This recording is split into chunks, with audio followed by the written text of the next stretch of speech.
Hello, everybody, Hi. and welcome back to another episode of. Oh, hang on, gotta get rid of. There we go. Another episode of the Magic Shop, brought to you by Original Box Set. Bleh. Bleh. Sorry. It's fun. I'm Max, Game Master for the show. This is Cassie, and I'll put the mic between us. Hi. And we are going to be playing in the Magic Shop. We have with us Tavia Hello. and Sarah. Hello. Um, I our our other person's not here yet. yes, he's running late. Yay. As all typical gnomes do, they're stereotypically late or over enthusiastically early, but they're never on time. I think that might be a Oh, stereotype. hey Radio. Thank you for the sub. We appreciate it. Heck yeah! This is for you. Yeah. Am I doing it right? You're close. Yep. Close enough. So Point thumbs. So today we're going to take a couple of moments. So we're going to talk about the Magic Shop, to discuss it in length. We were talking last game session about story time with lore, and so we kind of want to talk more about the Magic Shop. That spurred like some questions around the table, like, "Hey, what do people actually know?" And the answer was nothing. So here we go. So this is another example of we know so much about it that we assume everybody does, and then we have to remember nobody does It's true. at all. I think it was Rook the other day when we were doing the Shattered Isles, as I was describing the illusion that Paige's character saw. He was like, "Oh man, it's another playable race. I want to know more." And it wasn't. It was an illusion. I'm sorry. It's a good description. I mean, Interesting. it is a race, but It's not one not one that we'll be able to play. So, I'm going to start by asking my teammates here, my players, some of their interesting things that they like about the Magic Shop, and then we're going to talk about them for a bit. Okay. So we're going to start with Cassie. Oh gosh. Yep, You start yeah. with me? Spotlight. Okay. So How yellow does this make us? you okay? Yeah. Are we okay? Anyway. So Magic Shop. You okay? I'm so tired. I'm so tired. You are. You have been really busy the last 2 weeks with your soap.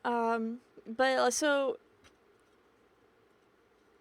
the whole like concept when I was originally invited to join the game, I was like, what the fuck? That was my first reaction. And because you're like, and we go and we get magic items and stuff. I'm like, so we're playing magic item repo-men. And he's like, yeah. And that's how I've coined it, like literally ever since. And I always use the word retriever. Yep. But so one of the things that I enjoy, I don't want to take all of them because I think there are similar ones with everyone else that might talk, but I really like that the space is kind of whatever you want it to be. Like you can find anything, you can attach anything. There's a realm in the Magic Shop, maybe not in this iteration, that is an extension of the pantry, which in itself is another realm, which is an extension of the Retriever's Mess Hall. So, world within a world within a world. That it solely is there to make pastries to get people fat, and then they eat them. Oh yeah. Terrible. And so my favorite parts as well. And I discovered it. I think I did anyway. You did. And managed to figure out a way to have my pastries and not get fat and die by. Didn't we bricked up the entire entrance except for like one thing, right? Did we do that? That's true, but there's a whole part of that story you missed. Oh, okay. Go ahead. The first part was, yes, she was the one that found it. And then she ran off going, "You gotta check this out." And she ran around to all the other retrievers and every sorter and maker she could find going, "Pastries, pastries, come check this out. Pastries, pastries." And they just kept... They were excited. As players, they were excited because this is a magical place where there were dozens of culinary chefs in this, by the way, crimson-colored room. It was crimson from all the fireplaces that were in there. So it's all red in color. I described everything in shades of red. I did that on purpose. Nobody picked up on the hellish demise that was actually in store. Yeah.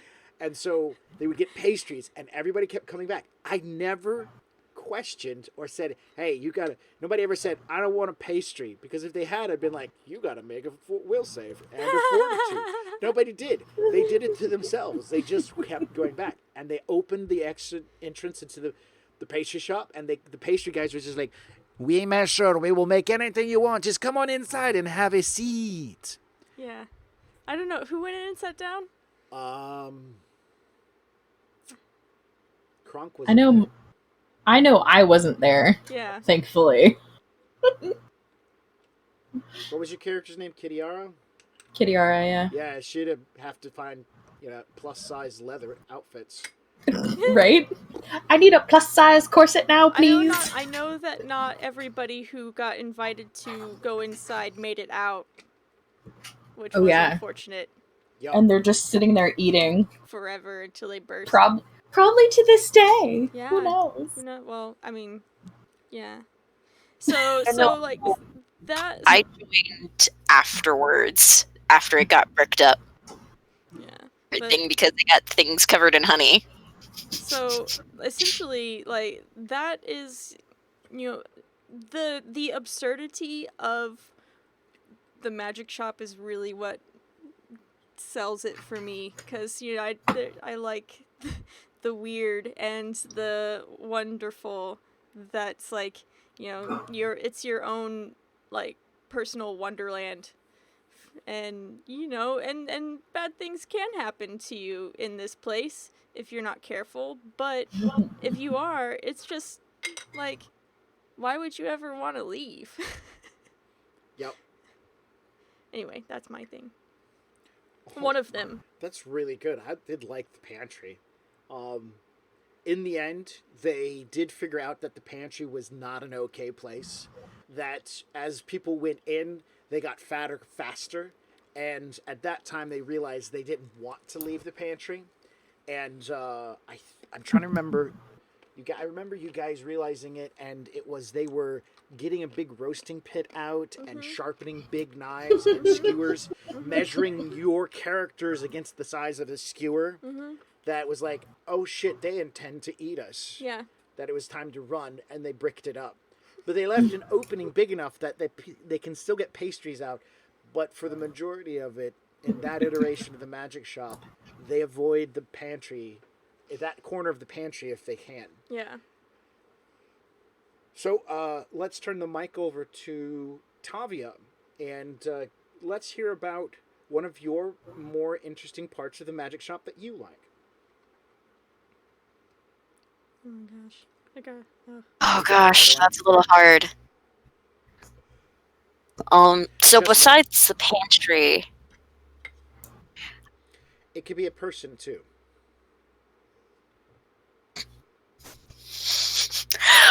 Alright, then you might be a little shocked by this, but I actually liked Krunk, another character in the other iteration of the magic shop, because of his quirkiness. Yes. Yeah. He was played by one of our family members. He was a very quirky character, and in real life, I had this kind of... I have this kind of frenemy relationship with him, where we're constantly pitted against each other. He loves playing jokes on me, and I love playing jokes on him, and we're very friendly about it. Nice. Yeah, I loved how he played the character. Cause Krunk, It's very unique. crazy man. Krunk was crazy. One of the reasons why there's a limitation or a change to the way that magic items are collected for this iteration, because of all the ones, because he kept going back and just adding more. Mm-hmm. He would call his friend Andy over and be like, Andy, I'm going to add more magic items. Come check my dice rolls for me. And that's what he Because would do. why not? That's what he would do. Yep. And then I'd get a phone call from Josh. Hey, I added more magic items to my character. Or we'd show up and he'd be like, I added more magic items to my character. I'm just like, Jesus Christ. Because there was, in that iteration, there was no limit. Nope. Nothing said you couldn't.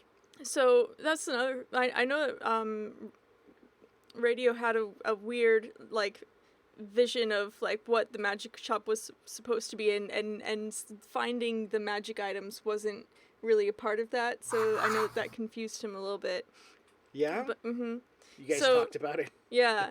But yeah, so the reason why we do that is because we wanted to have access to magic items. I mean, it's a fucking magic shop. They should have this stuff on hand. Mm-hmm. But the magic shop being an multi-dimensional, interdimensional, semi-conscious being thing that it is, doesn't like provide them. It wants you to like look for them, and so that the system that we came up with as far as the dice rolls go to see if you can find it Mm-hmm. was one of the mechanisms that was put in place so that we as players had to control what we chose to include on our character,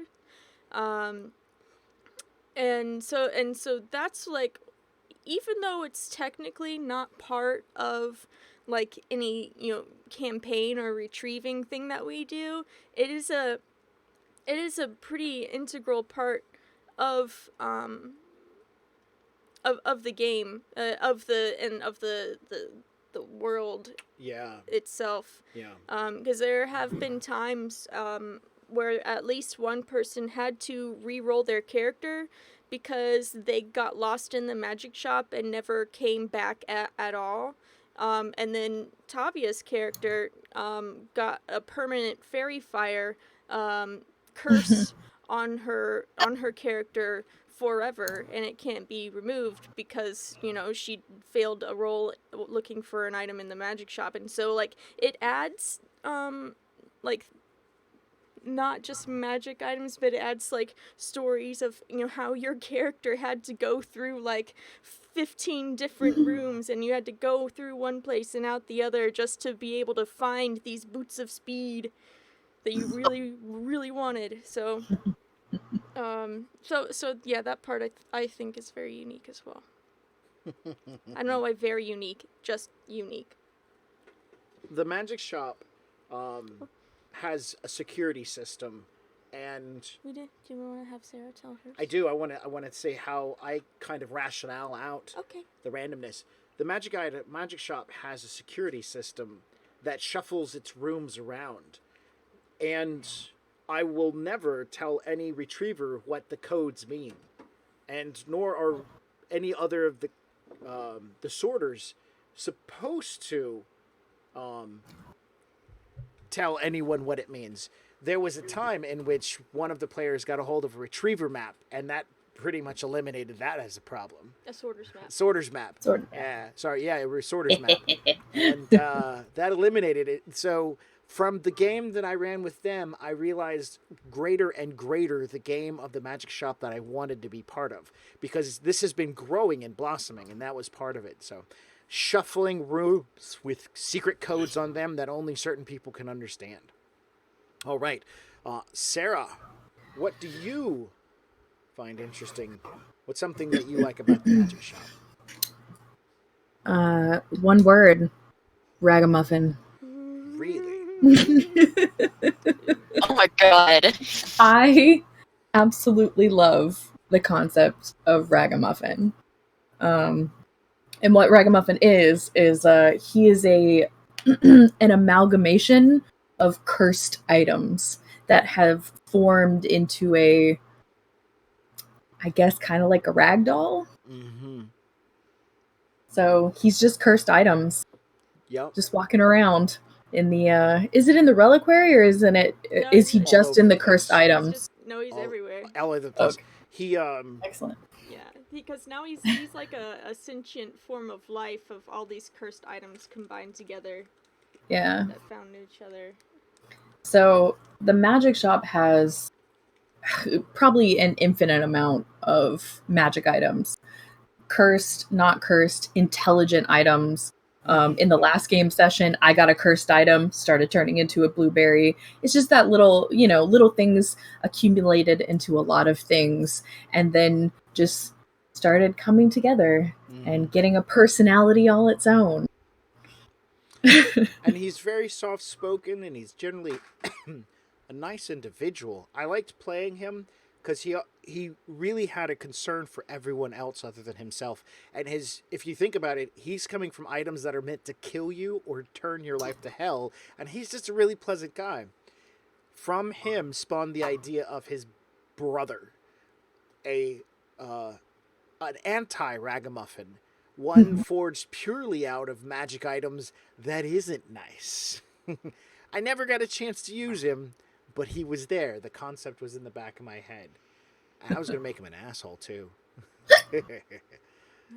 Nice. Evan, have you arrived, sir? I have. Yes. Excellent. Well, with Evan here, do we want to get Evan's opinion on something before we move forward? Or I can feel like it. Evan, we have been talking about the magic shop to kind of clue our audience in and give them an idea of things in the magic shop. And so if you would be so interested, if there's something you would like to ask a question about or talk about real quick before we begin, that'd be kind of cool. Sure. Not really a question, but I heard you were talking about the most interesting thing about the magic shop. For me, it would have to be the reliquary doorkeeper, hands down. Oh. Yes. Oh, Army. That's not his name. That's what I call him. I'm a sucker for mystery, so works out. Excellent. Excellent. Yes. So one of the first games I ever ran for this, I utilized and described a young spellcaster who was working with the magic shop, and the way at which that game in particular, the magic shop, worked is completely different from the way I ran it beforehand. But there was a young spellcaster who was hanging out and doing stuff with the retrievers before they popped off to go do... What's up, baby? I'm trying to find my character sheet. Okay, I don't know how to access it. I do. I can send a link if you want. Let's move that over here. Do that. That. That's covering because you're in roll 20. You covered the roll 20 instead. That's why I was doing it over there. Stream Inception. Problem solved. Okay. I forget what I was looking for. Alright. It's a folder. Magic shop. Zarkosa. Yeah, I don't. I mean, like, I know I have an understanding of where it is. I just don't know how to get to that point. Yeah, that's fine. What was I saying? Oh yes. Your first game ever. First game ever, and you were in it too. I was. You were, because if you remember, you were at a tavern when a man came to the door and banged on it and said, "I'm looking for these people. You guys are retrievers. I need you to come help me." Mm. And he was supposed to be I'm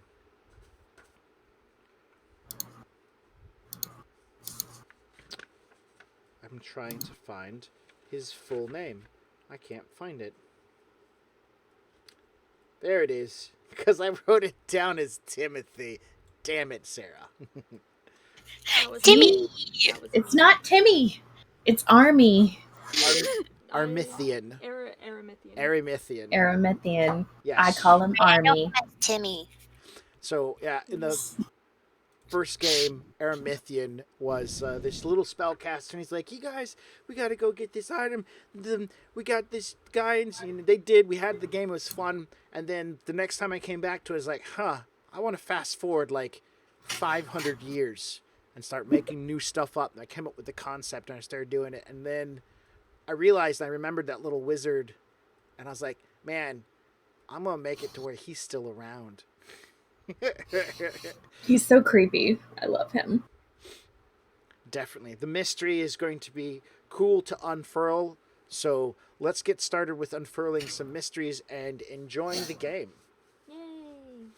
All right. Last we left off, the retrievers had gone through the door of the magic shop and into the city of Ladun. Ladun. Can I see the book that has spells in it? I think that's the monster manual. That was the monster manual, but that's not the book you want. All right. You enter the city of Ladun, and they were having a festival of some type. And while perusing the streets, you found out that this majority dwarven-controlled city also seems to be incredibly friendly with a variety of people. Save for conjurers and spellcasters and finger wigglers. They seem to be keeping an eye on that type of person. Luckily, the retrievers all disguised themselves quickly enough not to be noticed.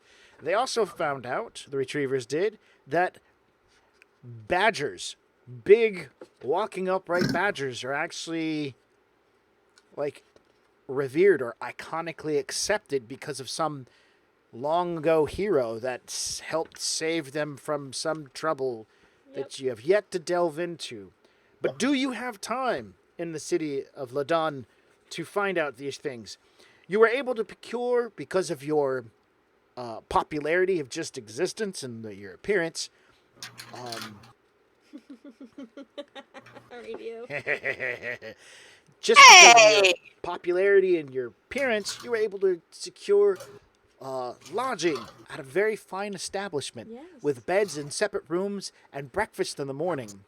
They have this brown liqueur that they get from pressing hot water through these dried dead beans. They called durup.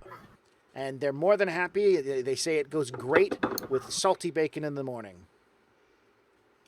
Well, I'm not one to turn down breakfast. Wait, hot water through beans? Makes a juice called durup. What does it smell like? It's very strong and bitter. Mm, And black like the night. sugar, please. So I'm assuming that you all had a grand evening of partying with the locals before you rested for the night? Oh, celebrating. Celebrating. Yes. Wait, my character rested? Maybe. You don't have to. You don't have to. No, you don't. I mean, if it's a party, I'm down for a party. Awesome. Who else partied with the locals? I think after a short period of time, I would excuse myself. How long is a short? Because this is probably about 2 or 3 in the afternoon when you arrived in Ladun, and the partying ended probably about 5 or 6 in the morning. That sounds about right. Sounds terrible. Sounds like my kind of party. Probably at about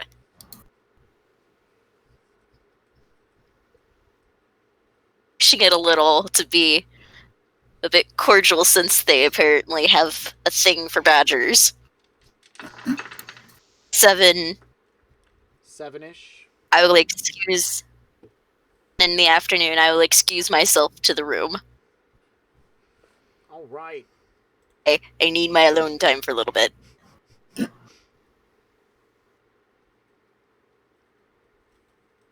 Evan, what's your character's name? Varienlin?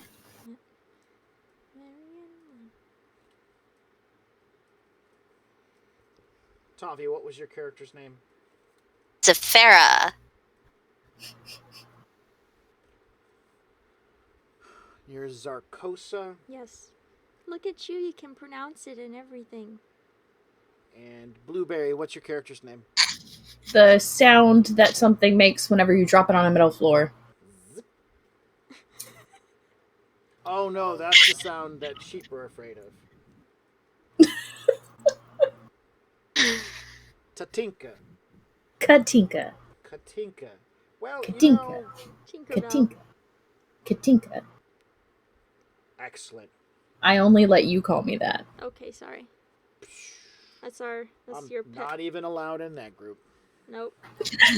All right. I'm Very gonna Ellen. call you Tink. What's that? Oh, nothing. Oh, That's fine. very inland. What about you? When did the partying end for you? The festivities you said ended at about 4 to 5 a.m. Yeah, they hardcore. This is a big thing for them. Lit the streets at night. At some point, dragons were flying around, breathing fire, fireworks. At least 2 dragons. Both of them either one looked coppery and the other one was bronzy, but they were really high up, so it's hard to tell. If the party ended about 4 or 5, Varianlen probably ended at, let's say, 7:30. In the morning? Oh yeah. That's awesome. All right. What's your constitution score? 14, so a modifier of +2. Oh, yeah. You, of course, are going to have to get me a fortitude save roll because of your long-winded kind of activity. If you have the endurance feat versus fatigue, you can add this into this roll. The DC is a 10. Zarkosa, how long did you party hard for? Ooh. Can you click on that button right there? Oh, yes, sorry. Thank you so very much. There we go. Scroll down a bit. Thank you.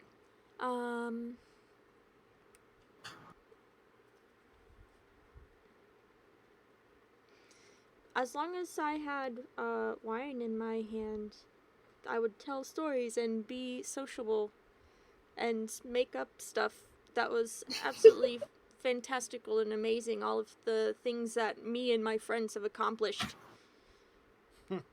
We are the most famous of famous now to all of these people. They're Excellent. gonna spread our legend far and wide, Okay. long after we're gone. So maybe just as long as Varianlin? Maybe not. Maybe like 1 or 2. Okay. And what about Katinka? I would have stayed up probably well into the night, helping Zarkoza tell stories and keeping her wine glass full, because, I like to be helpful, but probably, disappeared. Get it? Around 1 a.m. Yeah. All right. So in the so we're gonna go a quick rundown of the events that happened individually and as a group, real quick. As a group, there was a lot of gathering, floral arrangements, rings of flowers put over people's heads, music, lots of singing, groups and stuff like that.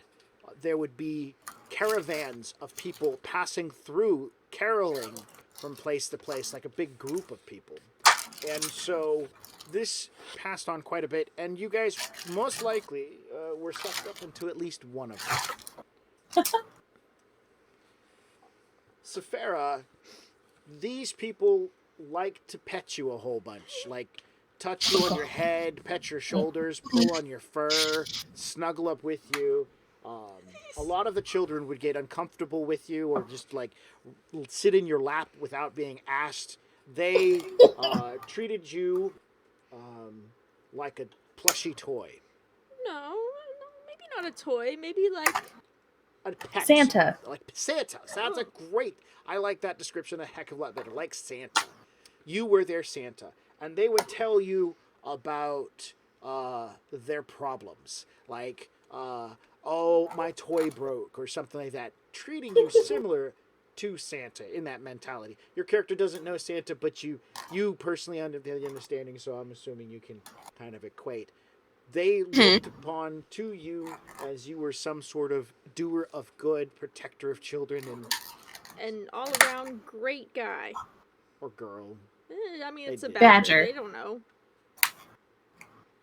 I mean, you could. Okay. Good luck. I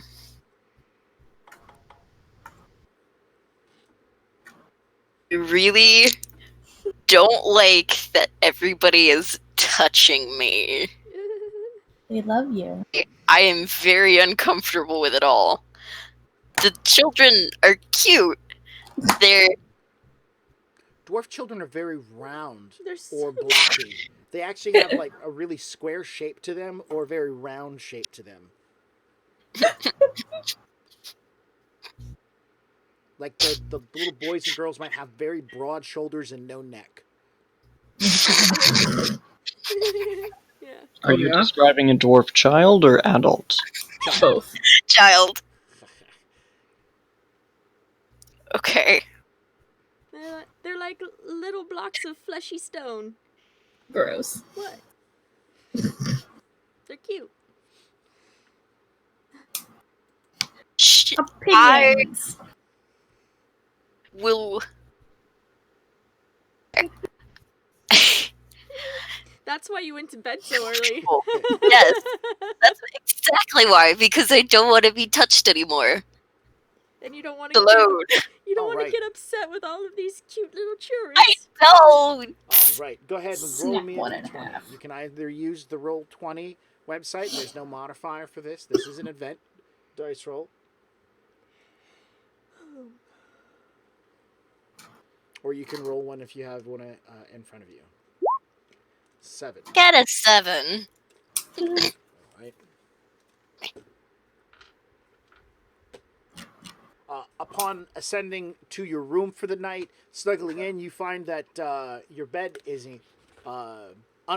occupied by not only you, but a small child who has been clinging to your back for several hours. Oh my god. You don't know whose child this is, but you have realized that he really likes you. He's speaking in that very thick dwarven tongue, and you have no idea what he's saying, but he really likes you and hugs you a bunch. He's got big, bulgy, googly looking eyes for a child. You know how children have large eyes.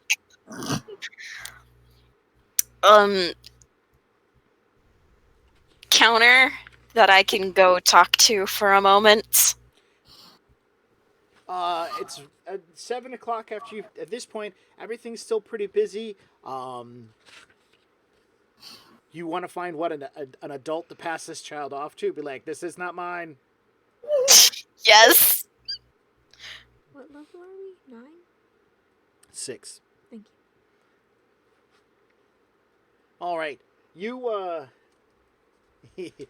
you do. You find an adult who's willing to take away your newfound charge.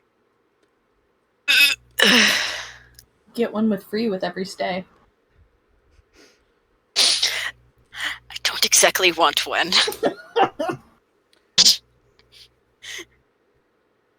Very inland. I'm going to come to you last because you're going to take the longest. But throughout the beginning part of your evening, since you're so small, there's a lot of attempts to carry you around with the groups of dancers and revelers. Do you go along with it? Absolutely. Excellent. You'll notice that Sephira did not have a choice. The children don't understand personal space, while the revelers, on the other hand, were more greeting and welcoming to include people into their events. All right. Zarkosa, Yes. your telling of stories has pretty much dominated the local bar that you guys, tavern you're staying at. Mm-hmm. Make a performance roll.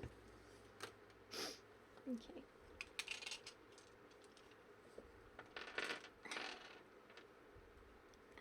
Do I have a modifier for that? Other than just being amazing.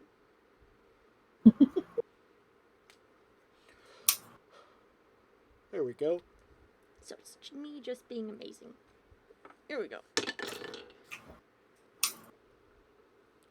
What did you roll? I rolled an 18 plus 7. 18 plus 7, and you have no skills in perform oratory. But you begin talking and weaving a tale. I'm sorry. If I'm like doing that stuff, if it's bluff and not performance. I thought you were telling stories, I am. though. They're not I'm true telling stories. tall tales. That's still a perform. Oh, okay. I mean, bluff is telling lies specifically to get away with something. Oh, okay. You're telling stories, which is perform. Okay. So, you wow the crowd. Not only do they hang on every word, some, even a few dwarves, as well as what looks to be, it's a human, are writing them down. Bards are taking note of your grand adventures. Excellent. And so, your stay in Ladun, while you're here, you will gain a popularity bonus to charisma-based skills at a +2. Ooh. +2 charisma-based skills. Katinka. Yes. You're disguised, right? They don't see your purpley, wrinkly skin, right? Yes. I thought that they did, that you were, and that we said that happened because of a terrible conjuration mage that we murdered. No. We killed. I was wearing the hat of disguise Oh, right. to change my skin back to normal. Ah. Yep. And the fool was the wings I got from a bad conjuration accident. That's the one. Right. So I've just been flittering back and forth. You will build in these people just a tiny bit of maybe conjuration magic isn't too bad. They get to watch you fly around, which they think it's entertaining, but at the same time, they frown upon conjuration magic. You do, of course, make good friends with them, and because you're friends with Sarkosa, while you're in the town, you too will be able to get a +1 to all social-based or charisma-based skills. Excellent. Those are bluff, diplomacy, intimidates, and stuff like that. And of Excellent. course, mechanics, these are the skills themselves, so if you use something that replaces the stat with a different stat, it still counts. For Varianlin, the night around 1 or so after the fireworks and the dragon display, the crowds of revelers change from just being around a couple of blocks and whatnot. Some people come and collect their children and then head to the homes. But now it seems to be a mass melee as some people begin donning red paint onto their faces and other people begin donning blue paint onto their faces, and they begin talking about red versus blue. People start putting on large collections of coats, like 2 or 3 coats on jackets, not like coats of paint. They paint their faces and they're putting on more jackets. And then they're putting on hats, extra hats, or maybe even a hardened helmet of some type, and picking up clubs. Then onlookers go into the main thoroughfare, and these 2 teams of red and blue begin yelling at each other, and then 1 or 2 of them, and this is like at 2 a.m. in the morning, everybody's stone drunk, and a few of them would run at each other and beat at each other with sticks for a while before they ran back. But the game seemed that if on a one-on-one fight, if you got knocked down, the other team would run out to grab you and drag you to their side, and then your team would rush out to grab you and drag you back, and you ended up being the object of a tug-of-war. Did you engage, Varianlin? Did you choose sides? Were you red or were you blue? Dum dum dum. Oh, no, I'm definitely choosing the red side. You're part Hands of the down. red team. Awesome. Is there a reason you chose red? I guess in real life I'm wearing a red shirt right now, so let's go with that. Awesome. That's perfect. All right. So we're going to go through the encounter of the Midnight Brawl. Since you're on the red team, I'm going to roll a total of 5 dice rolls. I'm trying to roll over 15 for each of these dice rolls. You get to take up the red team's one of their dice rolls. And it's basically about trying to trip the other guys, and you only get to use a straight stick. Can you turn the light on? Thank you. You can use any bonus feats or skills or abilities that increase your grapple or trip attempts for this dice roll. So I'm going to roll for the blue team. We're going to do that over here.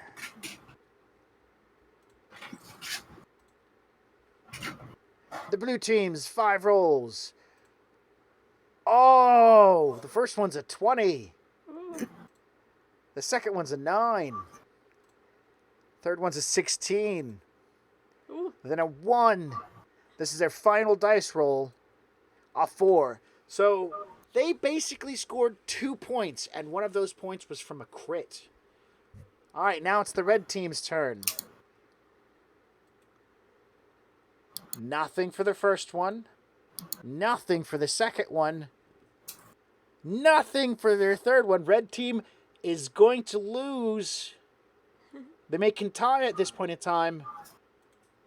No! All right. All right.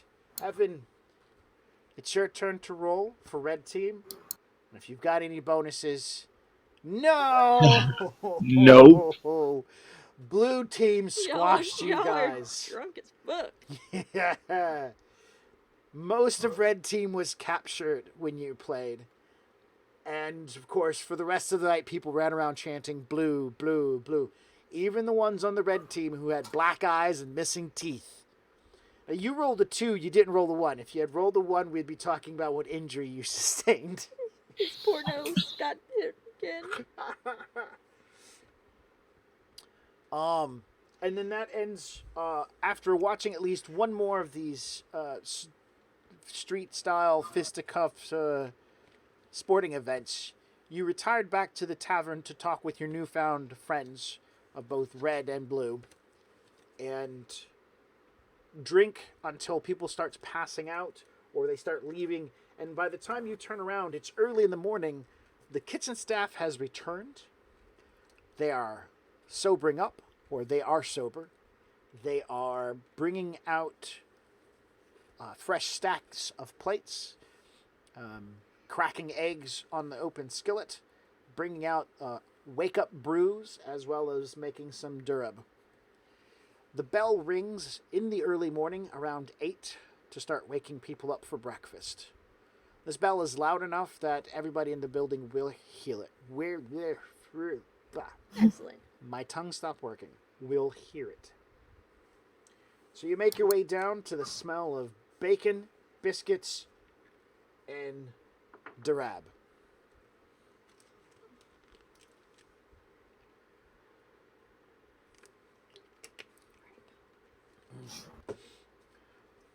Safara, you come walking in to the common room in the early morning. The wall panel that was up yesterday is gone now, leaving a huge section of the front of the room open to the air outside. A stone archway is prominent to show, the support on that side of the building, and tables are being moved in and out.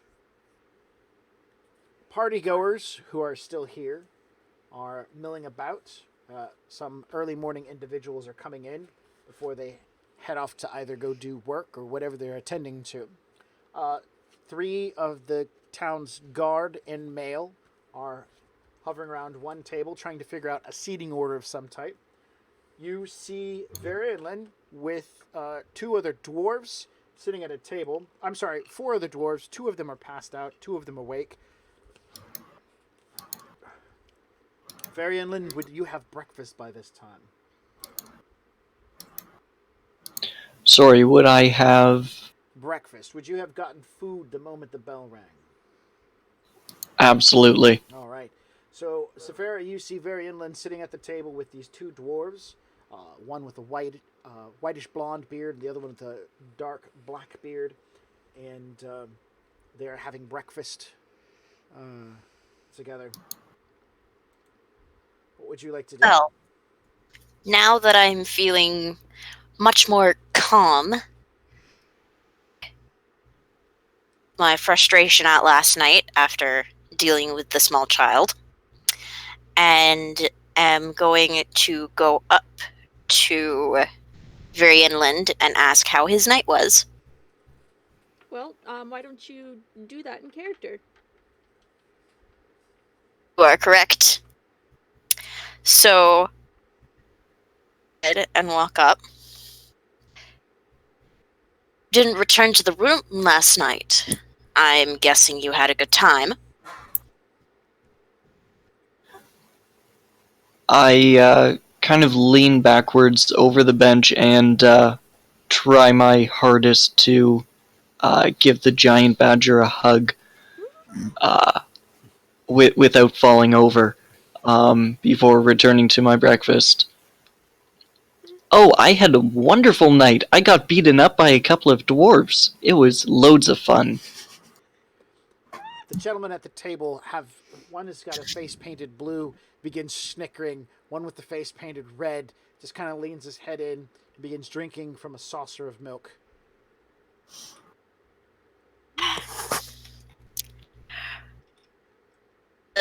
Hackles on the back of my neck begin to raise as somebody is touching me again, and I give a soft smile, not showing my teeth, holding back some of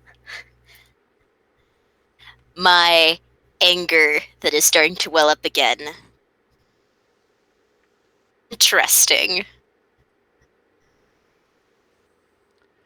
He looks capable. He doesn't look too terribly tired if he's been up all night, but you know, he's got. Go ahead. I was sorry. That's habit of agreeing with you. Okay, I thought you were going to say something. As this is taking place, Zarkosa and Katinka, you two come down the stairs, big wide stairs, into the now open air room. The smell of food wafting everywhere. Excellent. Where is the food, by the way? The food is behind the bar. Last night, where alcohol was being served, now the bar itself has been turned into a big sheet of metal with a fire underneath it, and you realize that wasn't a bar, but a stove, basically. A really long stove, like 12 feet long. And so now they're cooking food on it. Excellent. Is there a menu, or is it like a buffet? You see there's a pile of, looks like meat on the big sheet of metal, and a pile of eggs, and those look like potatoes that have been washed and cut, and they're laying face down onto the piece of metal. It's just piles of food. Nearby there's bread being tore up, and that's about it. Bread, eggs, ham. Bacon. Great. Bacon. It's breakfast time. It's breakfast. Well, I will go ahead and see about getting me some food, stepping away from very inland for a few moments to self a little. Okay. What about Zarkosa and Katinka? I want some of that hot bean water. The lady next to the stove points at a large brass pot with a handle. Ooh. She points to some leather jacks and said, "Stick it underneath there and turn slowly. It'll come out." Do that. Yes. Right. I will assist my friend because you are small. I'm not that small. And these cups are very large. Yeah? Yes. Yeah, I don't want you're gonna to pour me a spill it on you. thimble? I don't want. You're gonna pour me a thimble full? If you insist. I certainly No. can. I want this mug, and I pick one up with both hands and put it in front of me. It comes in pints. It comes in pints. Yeah, so yeah, we will definitely both partake of the hot bean juice for sure. It's a brownish, black-colored liquid, runs like water, and the smell of it is, oh, this is coffee, you realize as you take a whiff. Oh, do you have any milk or cream? The lady will nod, she'll go over to a pitcher and set it onto the counter, and she goes, goat's milk. Delicious! And then I pour in, it's half and half because I like lattes. She watches you pour and pour the milk into it, and her face is like just in gasp at this point in time, like what are you doing? And then Taste it! she takes the cup from you, takes a sip, and her eyes are just kind of like wowed for a minute. This would be pretty good if we could put something kind of sweet in it, like honey. Oh, Hold on, and I reach into my bag. She bloop! Some sugar. Okay, you produce a jar of white powder and set it onto the counter. You begin spooning it into the container of milk and daroob juice. And she stares for a moment. She'll reach out past you and pinch the white stuff and smell it, then taste it. And her eyes get great big. She's like, what is this? It's sugar. What is this? I was like, What's this? What's this? I put it in my coffee. Oh, sorry. it is called sugar. It is dried out sweet reeds. She will shake her head. I have never tasted something so sweet in my life. I have never even heard of a sweet reed. Where do you find this sweet reed at? What's that radio? Slide that over to something. Okay. Real Spice Wars. Yeah, right. Not the new kind. I will. It's from. Was there like a mountain chain or anything that was like close by in the not close by, but like terrain wise? Yeah. Yeah, just like okay. Yeah. It's like it's beyond the hills that way, and then you must Beyond the lake? far beyond the lake. The Like mountains. way, The mountains in the distance. The hills. Toward the Conjurer's Tower? Yes. You came from across the lake near the Conjurer's Tower? Beyond the Conjurer's Tower. Oh my goodness, is this... No wonder I've never had this. No one dare goes that way. Only the... She'll kind of chuckle. Only the bravest of adventurers would dare cross that far. That's us! And I put my sugar back in my bag. Could I buy some of that off you?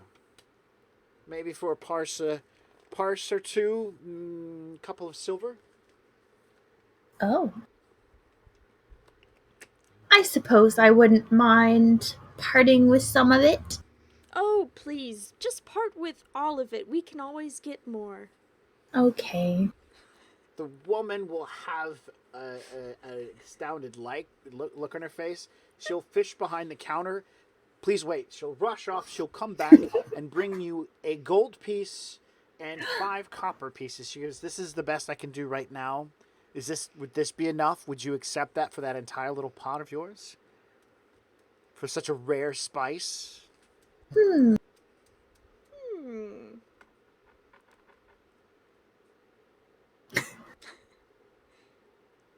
I suppose this would be good for now, and perhaps we could, whenever we pass back through, we could stop and stay at your inn? Of course. I don't mind dealing with spice trading adventurers. Excellent. And you can definitely stay at my inn as much as you want. We can work this out. So she'll take the pot and immediately head off to a cabinet that you can see where she's at. She unlocks a pretty sizable spice cabinet that she sticks the whole jar into and then shuts and locks back. It's a no joke kind of looking lock too. Nice. I could pick it. You probably could with your hand. Just stick your fingers up in there and wiggle stuff around. Tiny. Yep. All right. So you all gather some food and lattes and whatnot, and then find yourself at the table with Varianlin, who has lost his company. The four dwarves, the other two dwarves, woke up their friends and left for the morning.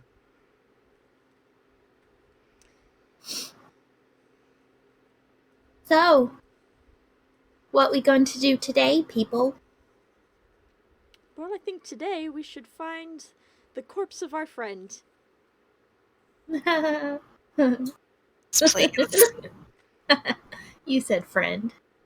And then perhaps we will find some the items we're looking for.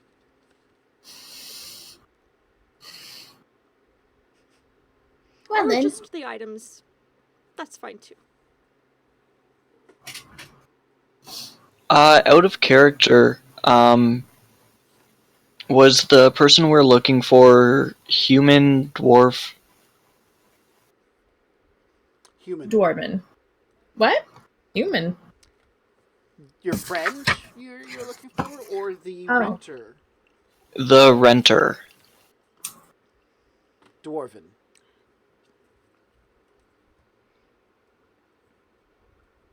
Sounds good to me. We might want to Dar-e Zalin Bruchin. Nice. Would I have heard anything about him during my late night foray? Did you ask? I most certainly would have. Yes, I would. Gather information roll. Because you're friendly with them, you can add a +2 to this.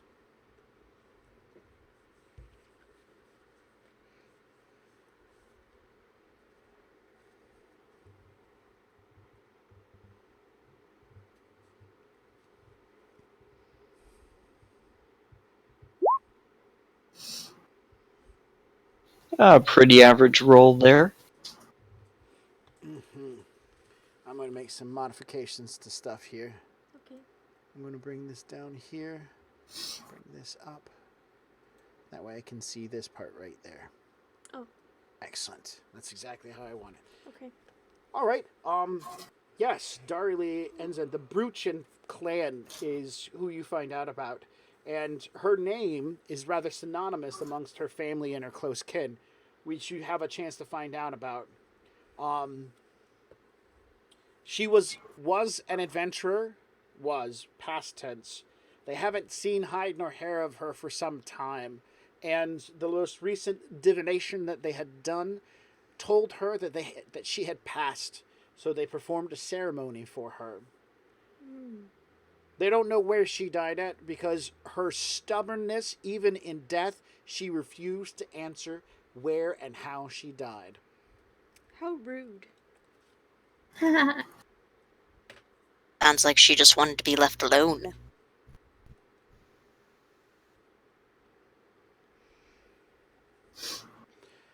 There was probably more that you could have remembered because they said a bunch of stuff. I mean, these people were like super informative, but there was a brawl. Yeah, and I was pretty drunk and it was pretty late, so. So you're just remembering the gists of it.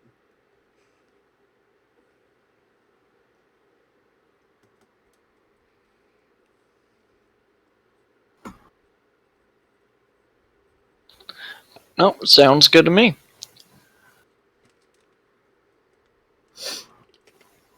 Yeah, no, I totally think we should go and find the dwarf. Excellent. Well, we should probably get out of town before we start popping that parchment. True statement. Indeed. Just because these people don't seem too excited about magic. Now, you can use a sleight of hands to disguise your activities of spellcasting if you so wish to cast around people who might find offense to it. So there's an option there for you. Of course. But I think going out into, not in town is probably still best. We'll have to leave town anyway. Agree. All Means right. there's less people around. Well, the item we're looking for isn't in town, so that's what we have to leave town anyway. So, given cardinal directions, north, south, east, and west, the sun for this world seems to rise in the east and set in the west, as far as you can tell. Looks rather normal from what you're used to. One quick question about disguising magic tricks. For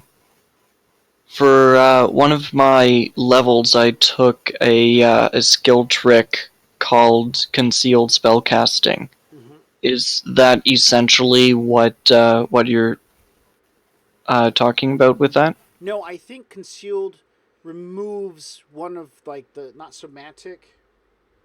I think it removes completely semantic casting. So you just have to like say, right?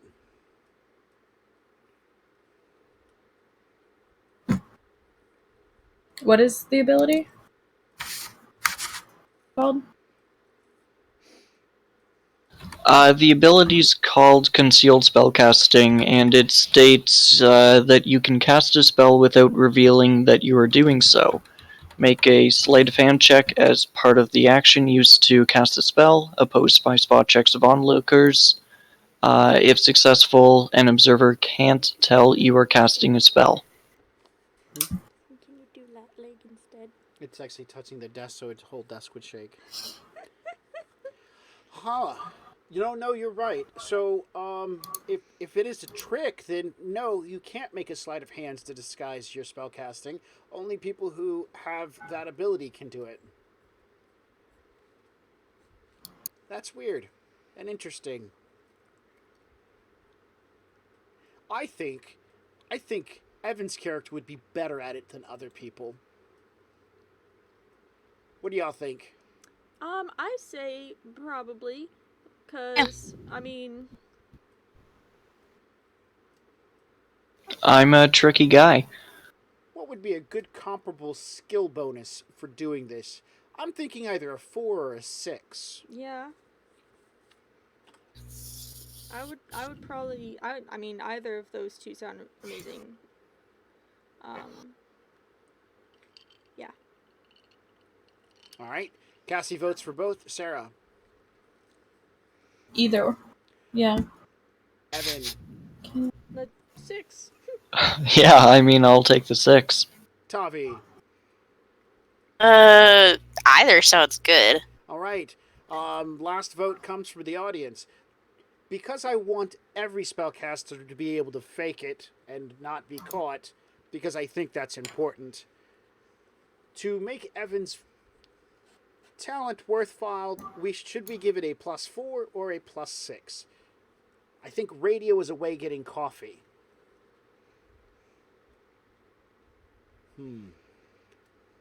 So, when he comes back, we'll get his opinion, and then we'll make the changes to your character.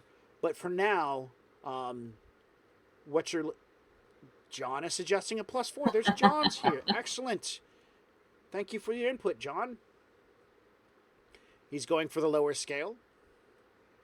And radio agrees with John. So we have 2 votes for 4, 1 vote for 6, and 3 votes for Either. either. No, I said both. You said you want both? You want a +10? That's what I said. That wasn't. You can't write your own numbers on the ballot. That's not how this works. Just letting you know, that was my vote. Radio has a good thought there. Lower numbers mean more chances of things to go wrong. And going wrong is fun. So we're going to say it's a +4 for the purpose of you disguising your spell casting. Sounds good to me. Um, yeah, I remember reading through Races of Stone that sleight of hand has this expanded use where you can essentially do that. Yeah. And if they have a feat in there and the skill already does it, problems. Mm-hmm. So I'd rather give bonuses. And if we look back on it, we're like, this isn't really good for the character. Let's think about swapping it out. I'm okay with that as well. Moving forward. So if you want, that is an option. With that said, you can choose to head out of town, north, south, east, or west.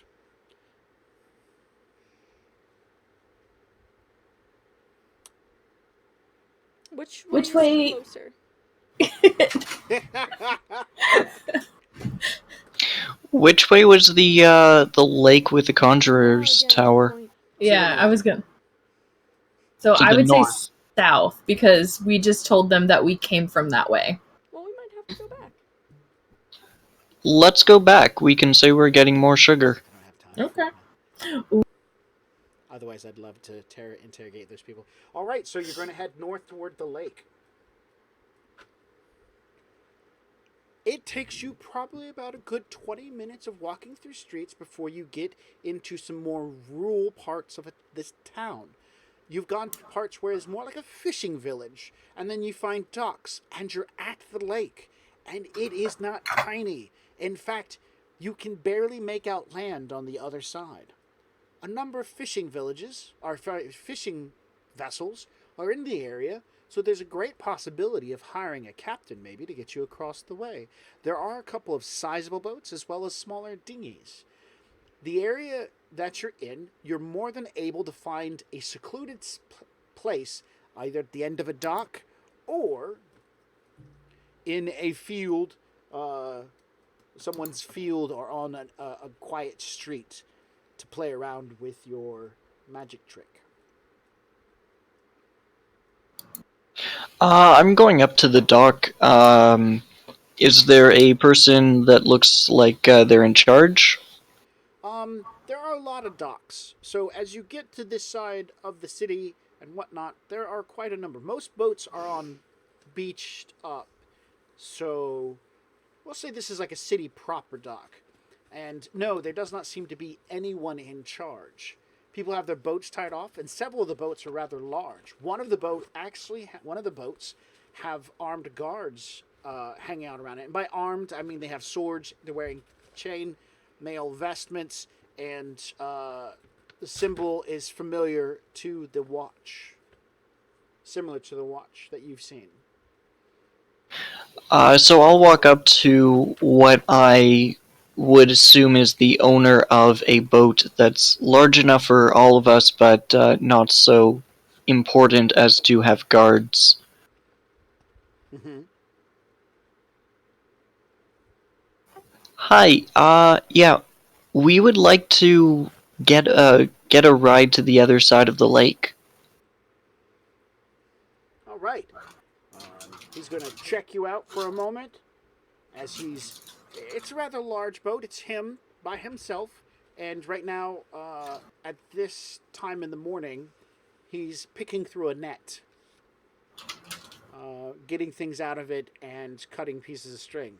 He looks you up and down and diplomacy roll.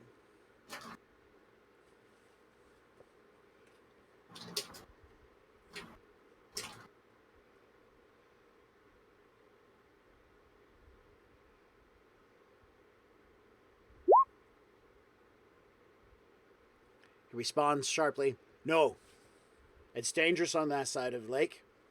You don't look like you have enough money to encourage me to get to that side." Oh no, I don't have money, but on the other side there's sugar, and I'll pull my own little vial of sugar out and let him see it. If you give me a ride to the other side of the lake, well, me and my companions, we will bring back a lot of sugar for you.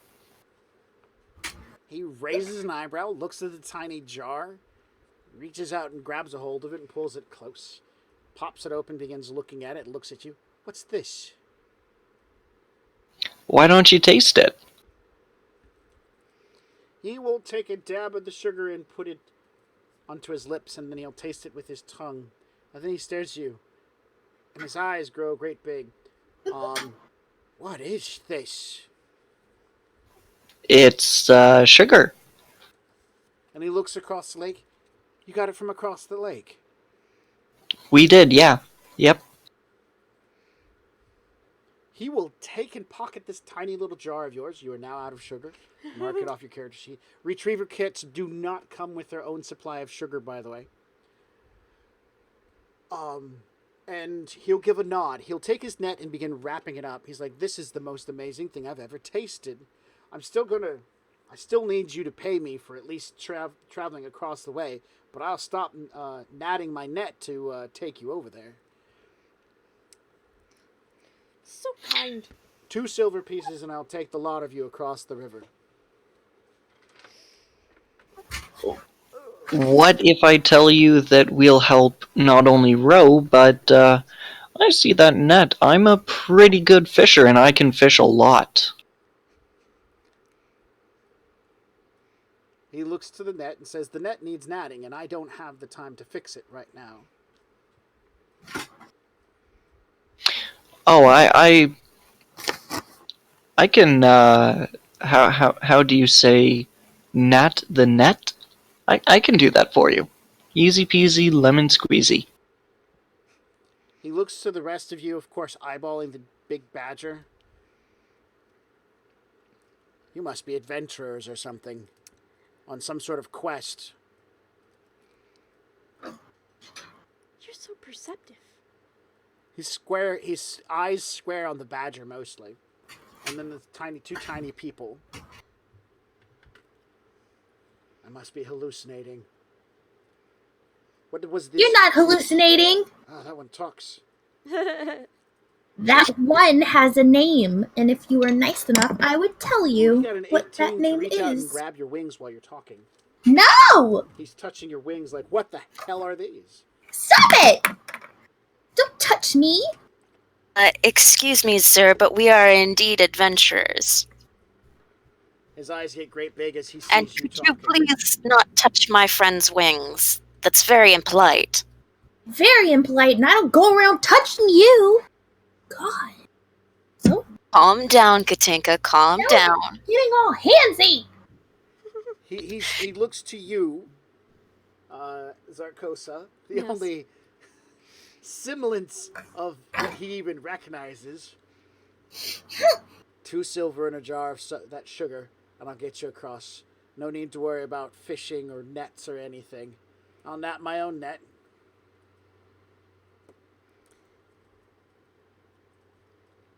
Yeah, my own. Okay, All right. that's fair trade. But you're gonna have to help row. Otherwise, it's gonna take more than a day's worth of time to get over there. Oh, I don't do that. Not you. One of them. I don't even know if they're big enough to even hold on to the oars. All right. So the boat has a total of 6. It has a sail that he can pop out, and he will definitely use it when the wind is right. But it's a square sail. Or sorry, it's a triangle sail, so it only works so well. You guys pile in. Who's ever coughing up the 2 silver, mark it off your character sheet. Make sure to mark off the sugar off your character sheet. And we are going to reach out to the audience. This dwarf needs a dwarfish name. I could easily use the fake name generator created by Emily, but the fantasy fake name generator. But instead, I reach out to you guys.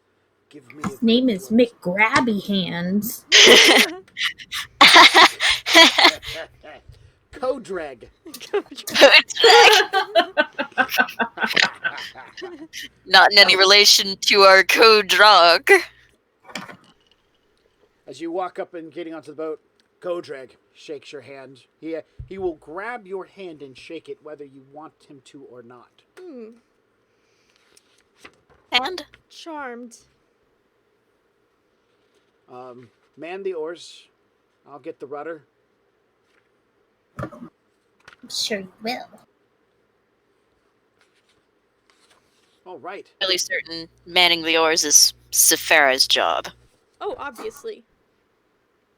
What is Thought so. Farah's strength? Sephara's strength is finding it a 17 Nice. with a bonus with the add of 3. Sorry. He sits Safara to one side, and then he puts the other two little ones onto the other side, since Sakosa has pointed out she is not rowing. No. Hmm? I'll keep an eye out. I'm Right. so tiny, I can't row. We need at least 2 people on this side. But I can't, I'm so not strong. Just grab a hold, stand up, and do like this, and he kind of gives you general instructions on how to do it. He grabs the back oars and begins pushing off with a pole and the oars, and you guys begin heading into the lake. It is manual labor, and it is a bit difficult for those of you who have never grasped one of these splinter-ridden devices of torture. Katinka, every once in a while, gets lifted up out of her seat as the oar gets dragged under the water, and then she has to fight with it. When it comes back down, it's a pain to get into it.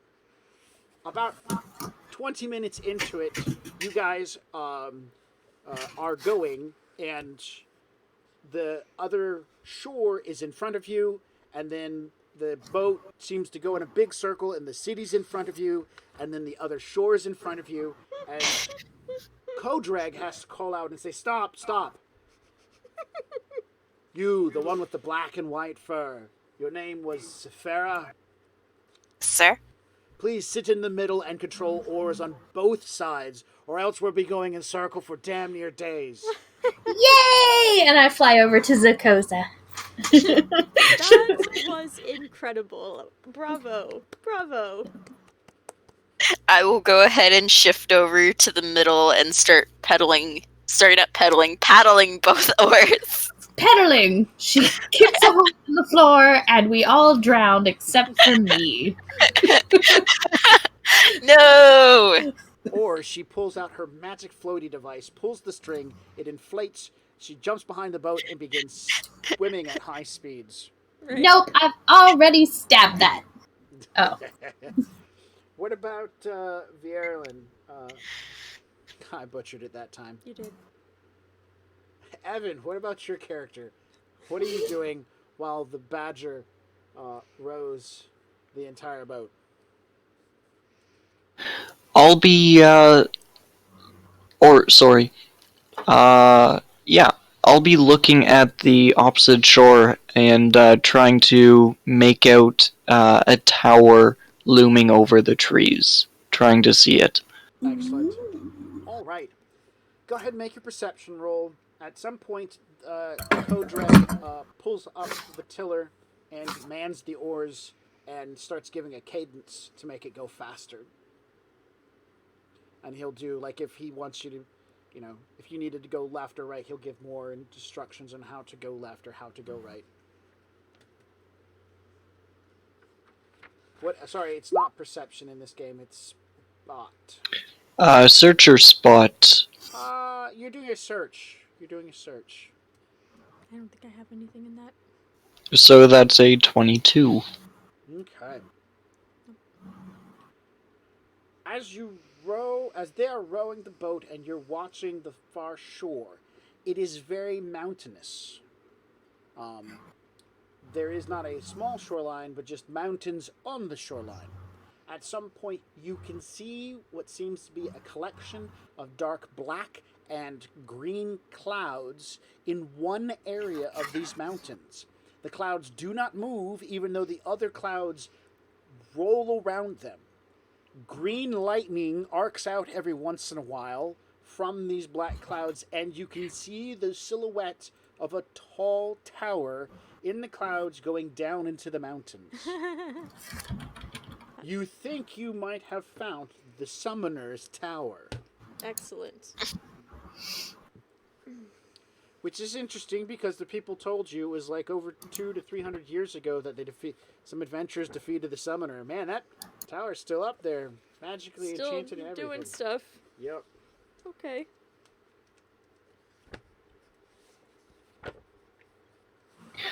Was the storm visible from the docks, or is it only because we've been rowing for some time now? Rowing because you've gotten closer.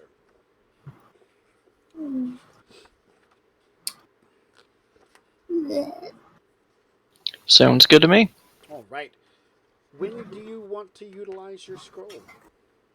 Not yet. Well, ideally, we should have done that already. However, I don't have the scroll with me, so it wasn't my responsibility. Oh, you don't have the scroll. Saphira, do you have the scroll?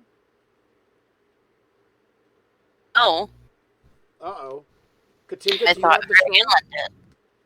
I don't have the scroll. Very Inland, do you have the scroll? I do.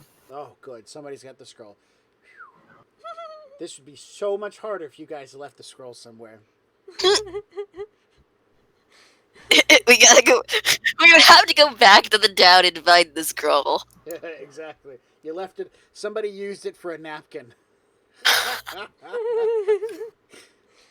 Like, certain the magic shop would not be happy about that. I don't think the magic shop gives a shit. All right. Oh man.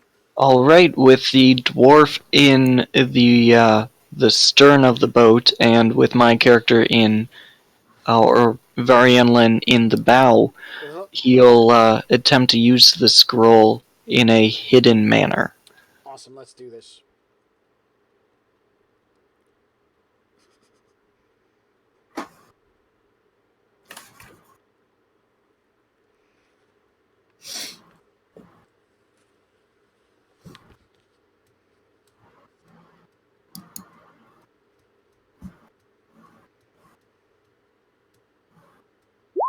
Oh my goodness.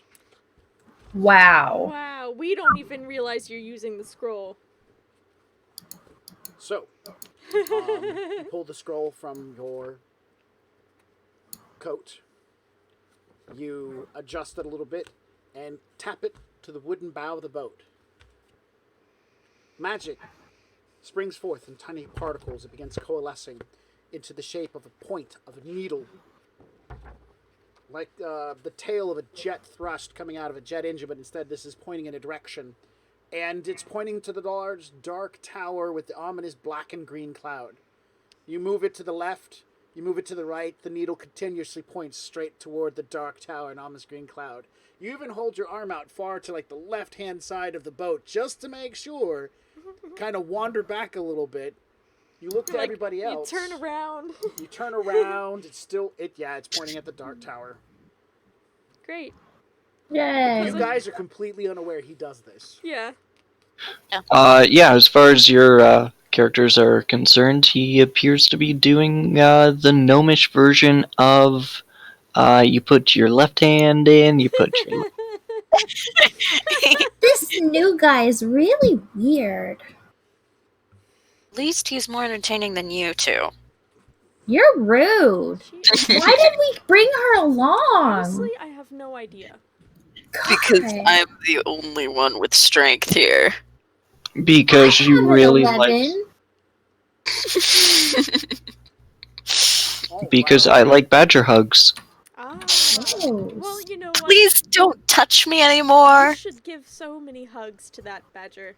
You should. You should just Want hug to her keep your hands on your body. all day. She's a pacifist. She can't do anything about it. Just keep hugging her. Kodrag will stop from a... Quit! Oh, the wind's picked up. All right, stop your rowing, pull the oars in. He begins playing with the sail. We're going to get underway. A strong wind is pulling us straight toward the tower. We found it. The summoner's magical winds. Ha ha ha! This will drag us straight toward the tower and the other beach. And then right before we get to it, we're going to cut slightly to the left, and that way we'll make it to at least a safe place along that side of the lake. Why, Kodrag, it sounds as if you've done this before. he will smile and say, "You're not the first person who's asked to go across the lake, and we all talk about it. We all know. We're all afraid of it." And he Wait, gets, who else is asked to go across the lake? every once in a while, somebody will ask to cross the lake to different places, but the summoner's wind takes us great distance across the lake, and who would be stupid not to take advantage of something like this?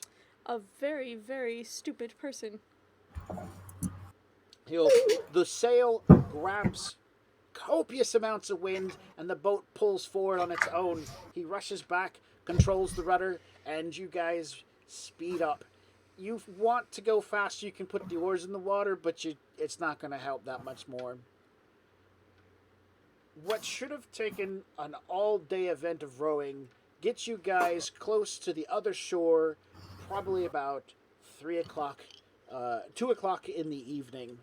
And as he cuts in a direction away from the Conjurer's Tower. You guys get to see it. It is a majestic building. That thing is huge, dear God.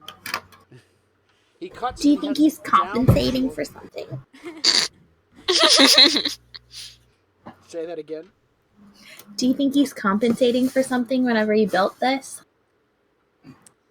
Undoubtedly. They usually are. He comes along a black sand and stone beach, and he drops a stone anchor into the water, and the boat kind of starts to drift. And he says, "It should be only waist deep here. You can get out here, walk the rest of the way." I'm sorry. Kodrag, Yes. do you see these robes? Do you see my boots?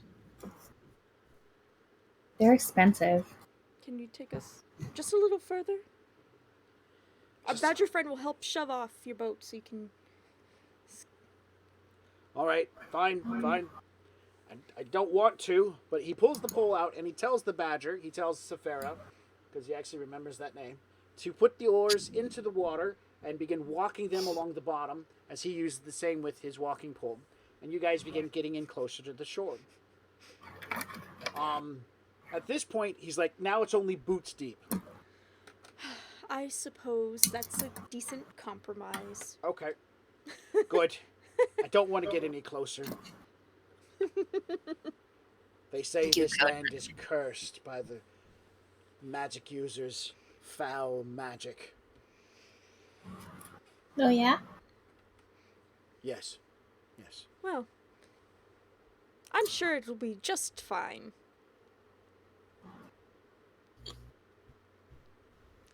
All right. Well, I suppose we'll have to be on our way and get Hey, more... Kodrog, have you, Kodrag. a while ago... What?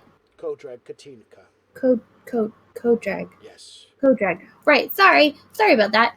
Would you have noticed a human come this way at some point a while ago? He was And I'll wearing armor that doesn't fit well. He had a gap tooth. He was really bad at cards. Notoriously bad at cards. Notoriously, yeah, it's real bad. Notoriously bad at cards, but I do remember a friend of mine took someone to this side. It was a human. He was wearing plate armor, and he kept referring to the human as Spacer. Because as he described, his teeth were so far apart, you could put an entire chicken leg between them. You could.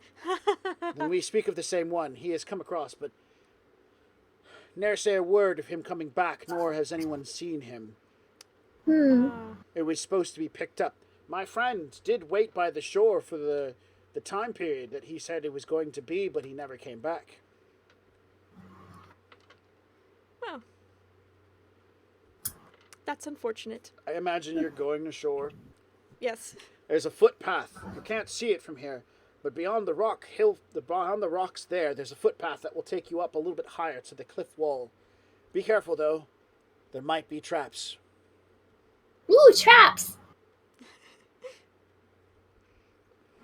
Well.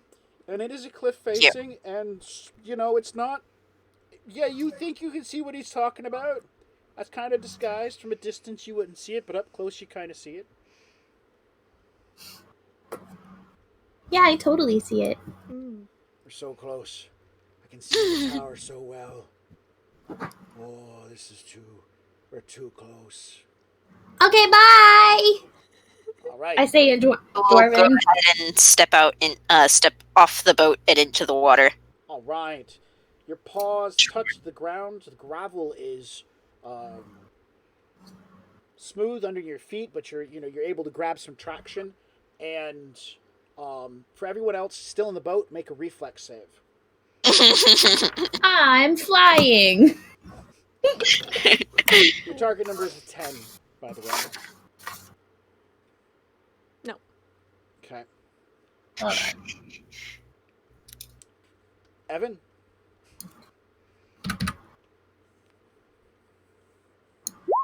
$16. I thought I got out first. That's but me. okay. No. I was. He said. You never said I get out. Because everybody kept talking. Okay, well, then when you step out, everyone in who makes a reflex check. That's okay. So, It's I mean, fine. I don't know this. So, the water instantly recedes away from the beach, What the away fuck? from the boat, and out at least 20 yards. The water just wails up into a wall as quickly as it happened. It's just Oh. like shot out. And he's like, "The curse!" He's yelling as he's grabbed a hold of his boat. "Hang on for dear life!" he yells out. Oh, man. Initiatives. The wall of water is now shooting back towards you guys to throw you up against the rock wall. Ooh, he's got an 8. Do I get an initiative if I failed my reflex? Yes, you do get Okay. initiative.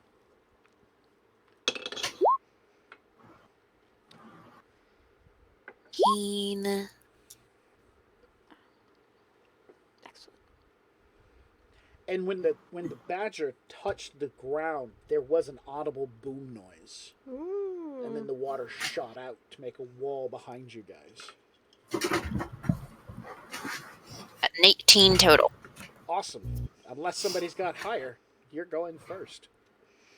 Ooh. Katinka, what did you get? You got a 11. Excellent. So, Safara, you're first. You've hit the ground. The water just shot out from underneath you. That is that's pretty cool magic, honestly. The boat has dropped to the ground with a thunk, because it's a good 1.5 to 2 foot drop for the boat. But now this wall of water has risen up, and it's shooting back down. What would you like to do?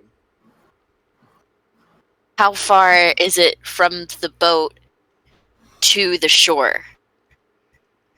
Not far, like a couple meters. Yeah, like Right, because you went in close. yeah, you went in close because you were like, I don't want to get wet. And, so we'll say 30 feet. No, we'll say 50 feet from the front of the boat to the where the shoreline was.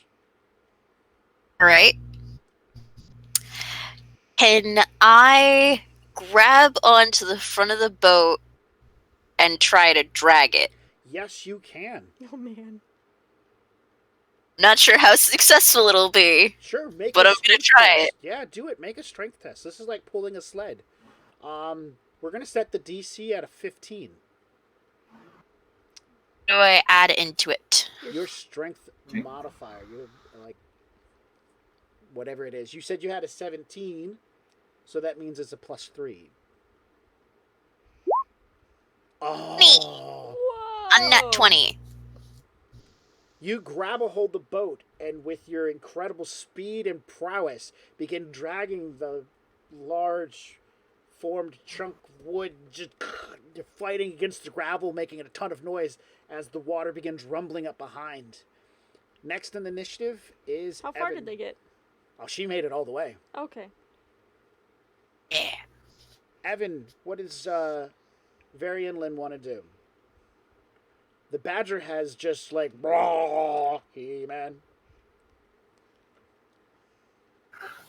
He looks at the water and tries to see if there is a discernible source to the giant wave. All right. Spot.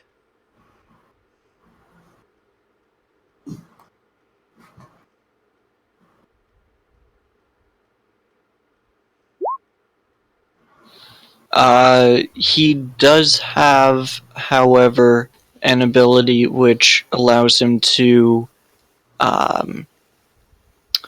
trying to find it. See what class abilities. I guess I haven't written it down. Mind sight. If there's any intelligent beings within 100 feet, he can see. He can sense them and sense how intelligent they are. Is there an intelligence score limit on this? Like if they're below 5 or some silliness? Do you know? A creature allows it to precisely pinpoint other thinking beings within range of its telepathy, 100 feet. The creature perceives where the others are and how powerful their intellects are. Okay. It's a thinking creature. It is the wave. It's pretty. It ain't smart. I guess you get some sort of impression of its like surface thoughts, right? Nope. I just can tell where it is. All right, yeah, it is the wave. All right. I will attempt to disguise another spell, which will be minor image. I'm going to draw up a image of a wall in between us. Awesome.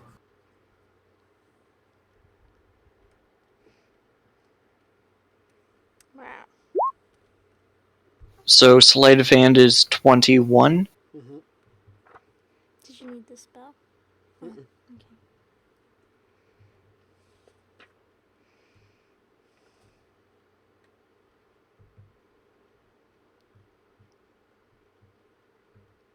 All right, can you roll a d20 for me? On the roll 20. Yeah.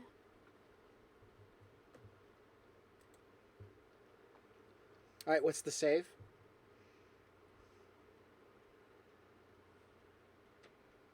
Because that's a 25.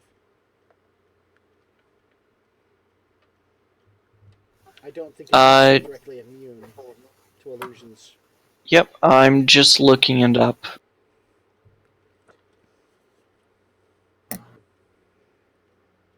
Is it 10 plus the Spell level spell level plus his caster level? primary ability Oh, right. modifier.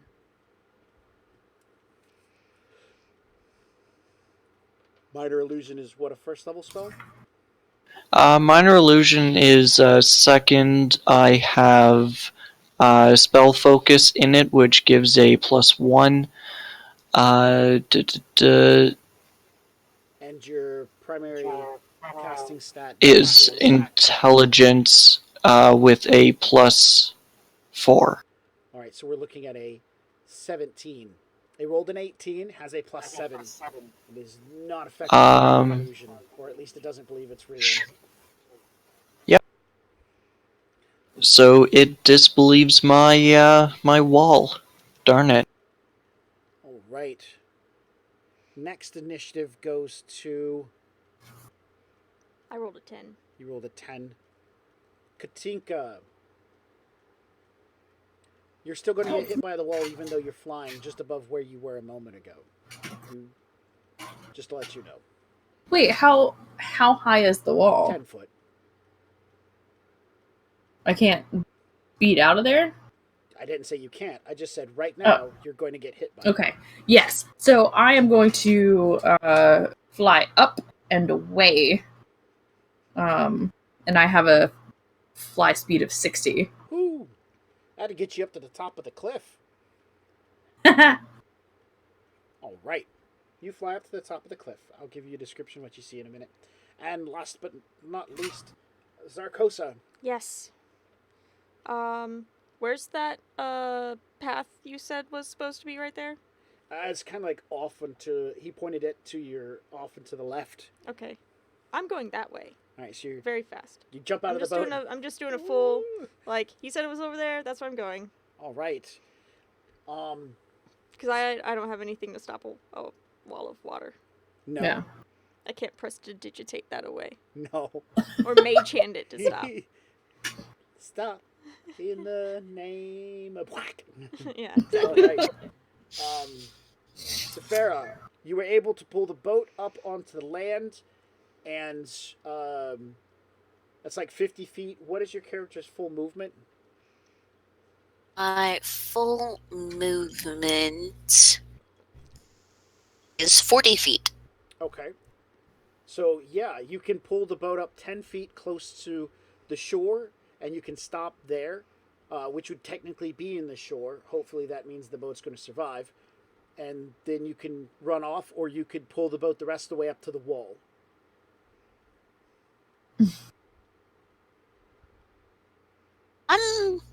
What wall are you talking about? There's a cliff wall. The beach is No, I'm not going to do that. Yeah, a cliff face. a cliff face. All right, so you're leaving it about 10 feet away. What do you want to do with the rest of your turn? I'm gonna follow them because now that he's to the boat guy's to safety and his boat's to safety as well, I'm just gonna follow the others. He's not safe. He's not There's safe. a wall of he's water not that's safe. going to slam into the cliff face in Yeah. about like 3 seconds. And Oh. your gnome friend is in there, the one who likes to hug you a bunch. Yeah. Yeah. So I'm gonna go ahead, and start hauling ass. All right, you're gonna run away from the boat. Got it. The boat's going to crash in to the water's going to crash into the boat. Zarkosa and Safara will have successfully got out of the way of it by getting to the rock wall. Mm-hmm. Since nobody grabbed Vierlin before they ran off from the boat, he is in the boat when it crashes into the wall along with Kodrag. He said I grabbed both of them. No, you didn't. Yeah, I did. Oh, that was like an important piece of information that got cut off. Yeah, that's it. We apologize if you said it. Your mic cut you out. Oh, sorry.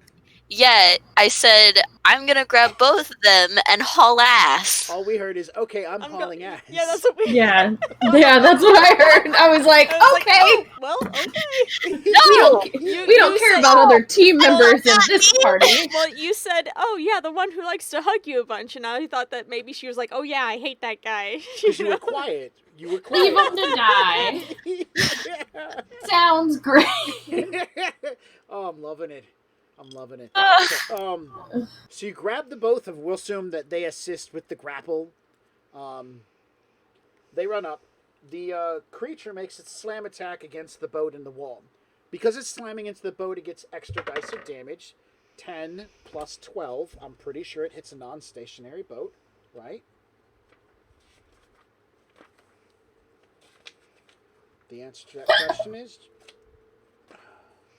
10 plus 17. I'm sorry, so that's 27. It definitely hits the boat.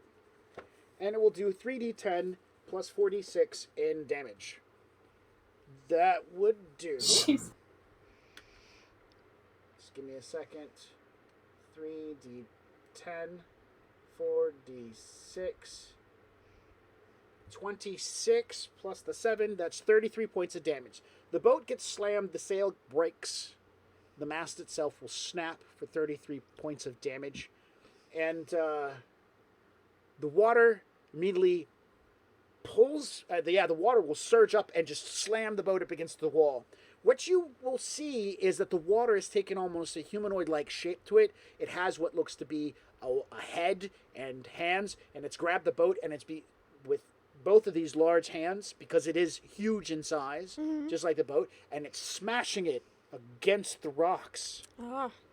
His materials and whatnot that were in the boat are now being scattered about as you guys are here behind the rock wall.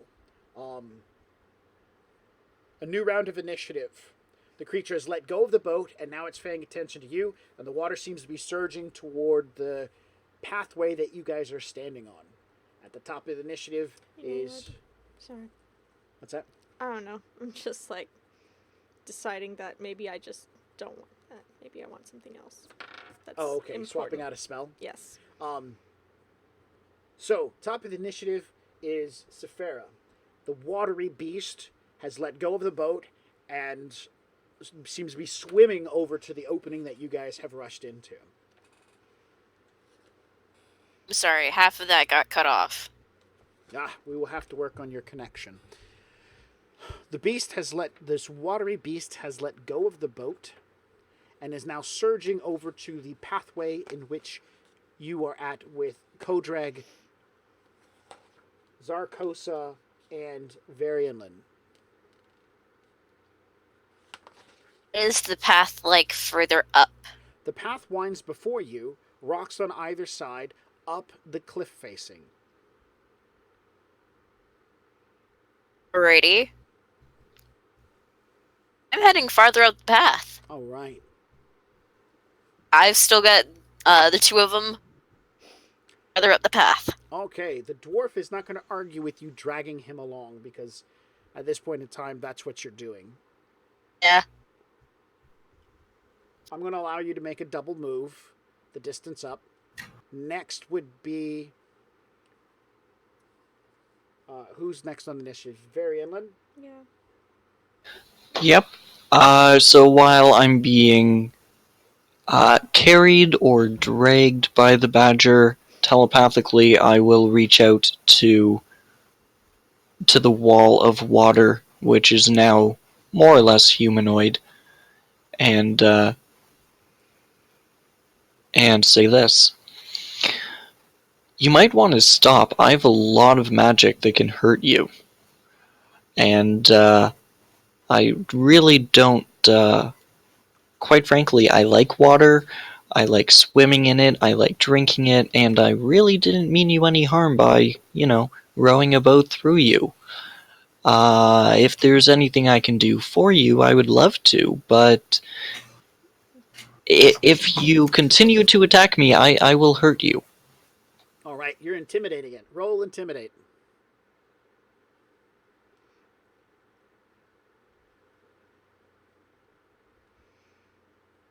Hmm.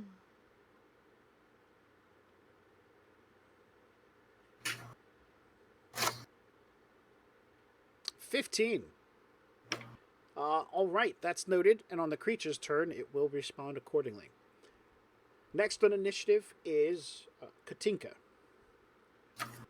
Katinka, you have flown up high, 60 feet above everyone else. They're climbing up the cliff facing as quickly as they possibly can. You now see that the water is surging up and has a humanoid form. The cliff facing goes high, but then cuts off on the other side. You're not too dumb, right? Your character doesn't have a low intelligence score, right? No, I'm super smart. All right. I'm wicked smart. Do you have knowledge of Arcana? Nature? No. Just local. That's all I got. Make an intelligence check. Ooh, excellent.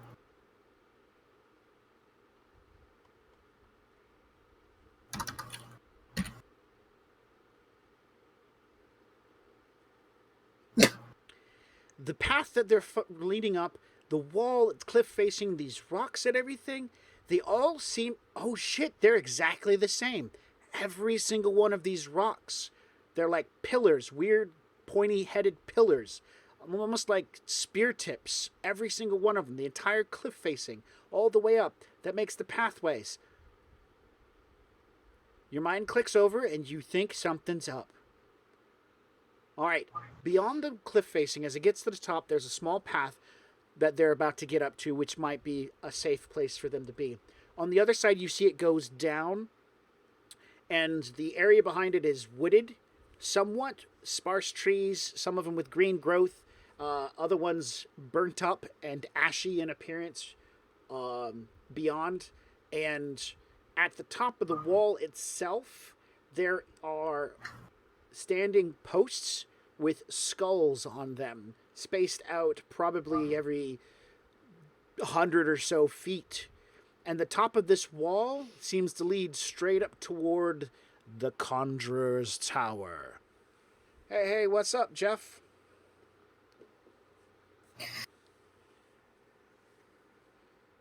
Okay. So all of the rocks look the same and pointy on top. Yes. Which is odd to you. Like, do they look like they've been worn down that way? Yeah, they've been worn down perfectly to be all the same shape. Yeah, totally worn down. Yeah. Hmm. Okay. Drive safe. So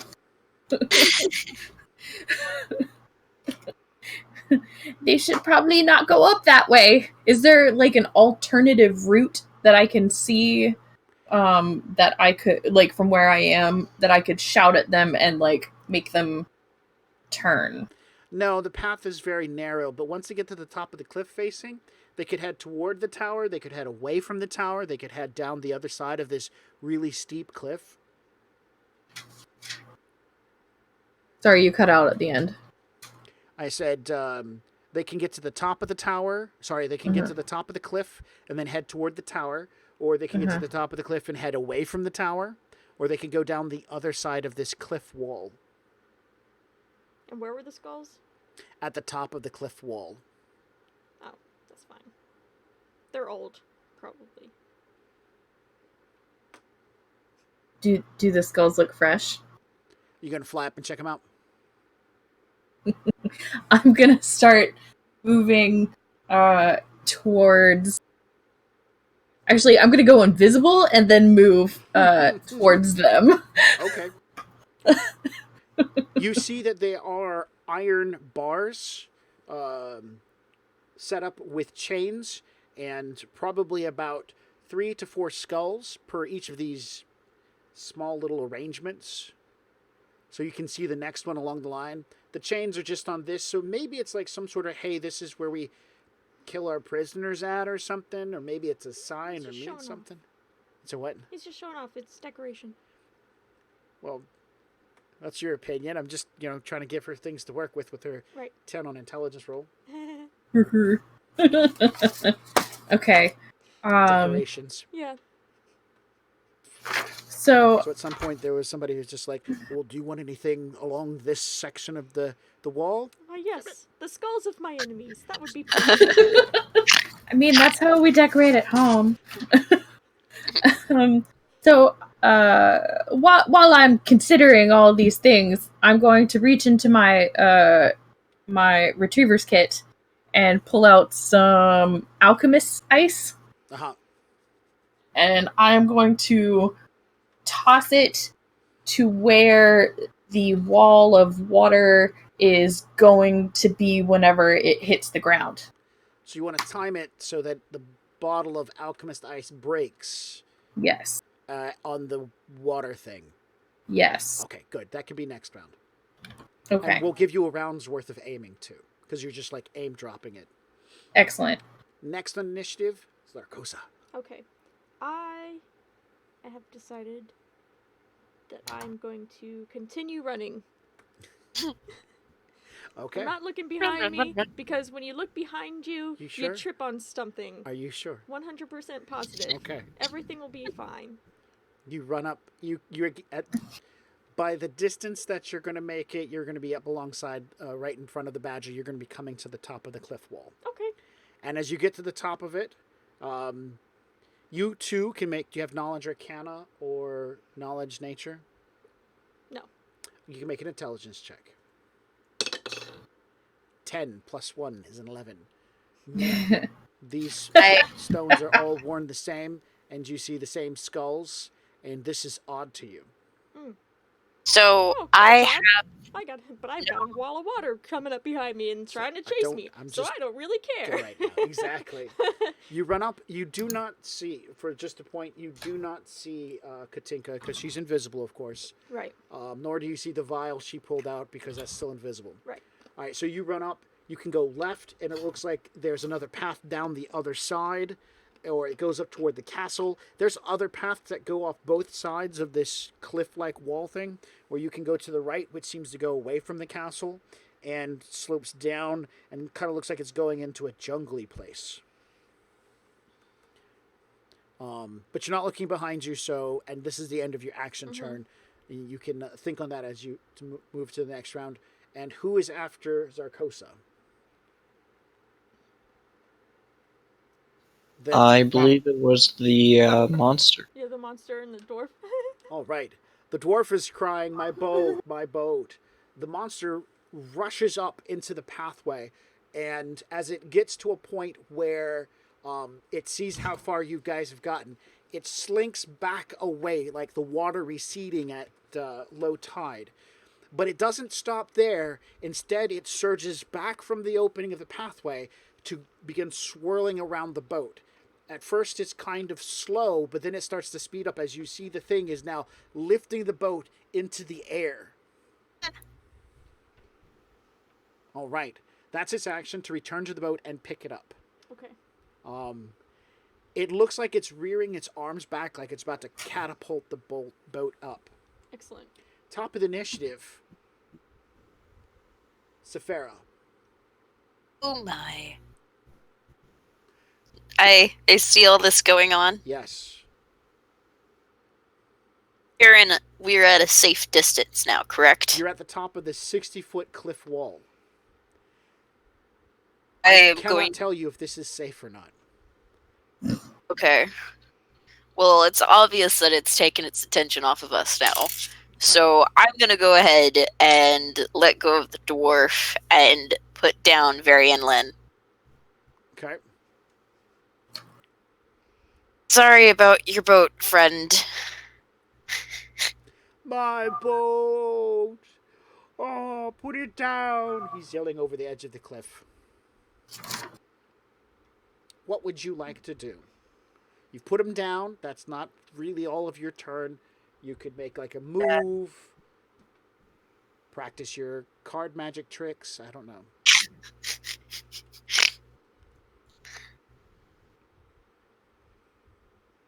Talking about the geography being weird, and I do have knowledge geography. You do?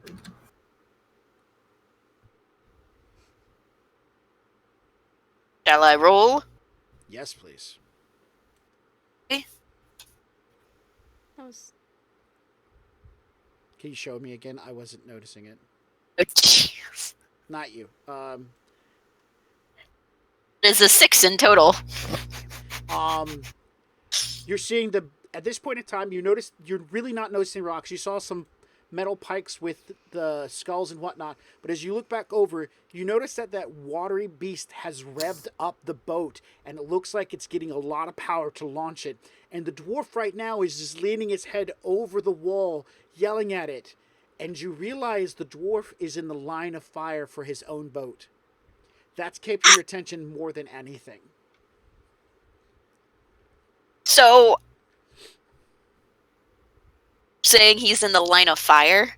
Yes, the dwarf is in the line of fire when that watery beast throws that boat, because, man, it looks like it's about to throw that boat. You're also in the line of fire, especially if it arcs wrong or something. You know, boats, they're big objects. They hit big targets. What were the 3 paths again? Right now, you can go left toward the large, dark, ominous tower, right down into the dark, terrible-looking woods, or left and a little bit to the left and to the right, and go down into the ashy woods that look like they've been burnt by something.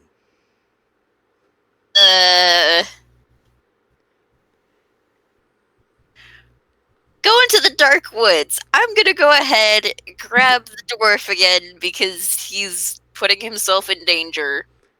So you're going to run you're going to run to the left and then start going down the other side of the cliff. How far do you want to go down?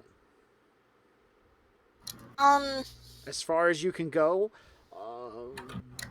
Just a little bit. What are we doing here? Wanting to get us to a safe distance is what I want. So going just a little bit onto the other side of the cliff wall where you know you're out of the line of fire. Yes. Okay. And next on initiative. Grab Kodreg. I also grabbed Very Inland because he was right there as well. So you put him down. Okay, he's like, oh crap! Grab them and start running. Yes. All right, very inland.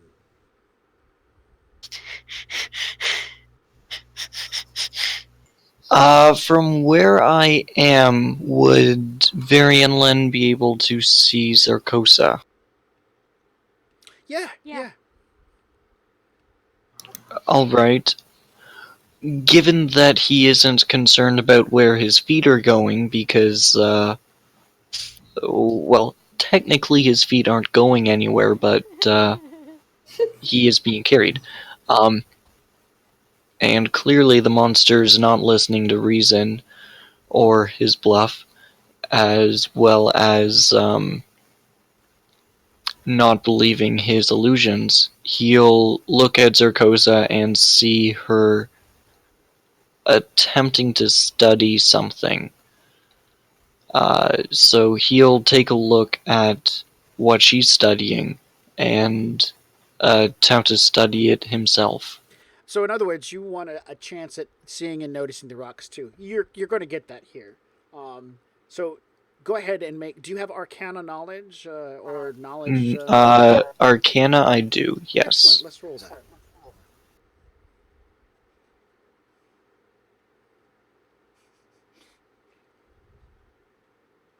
Holy Oh, smoke man. balls! Yay. This wall was magically created. Was magically created. The whole thing. The several hundred meters worth of spiky stone wall, all the paths and trails, and all this black material everywhere, all of this was magically created. It's a modified stone wall spell that's been permanized.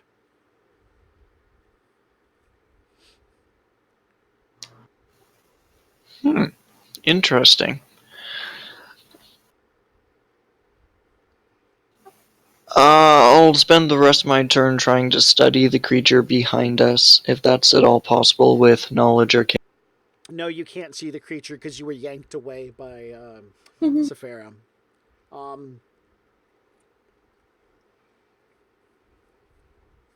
I will, and if a moment arises that your character can interact and take advantage of, I'll allow you to jump in during the later part of the turn. Certainly. In which case, if he can't see the creature, he'll look around and try to identify any other intelligent being. Okay. Yeah, make a spot check on that one. And now it is Katinka's turn. Without the spot check, using mind sense. So intelligent creatures, or intelligent creatures within 100 feet.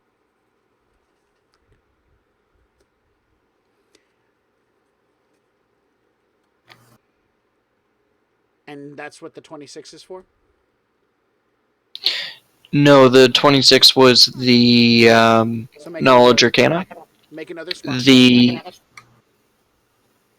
So the feat mind sight allows him to automatically know if there's a thinking being No, there's within range of telepathy. No, there are no other thinking beings other than the party and the watery monster. Sounds good to me. Katinka. The creature moved. Where you estimated where it's going to be, it dashed back into the water. You can still throw your icy attack at it. Okay, good. But it's about to throw a boat into your direction. Like up? Yeah, it's about to hurtle the boat up. And you said you flew to the top of the wall and you're Yeah. invisible. So I'm assuming you're still in the area where, not too far from where the top of the path is, where everybody else came up. So you're kind of... Okay. Yeah. So I will move around.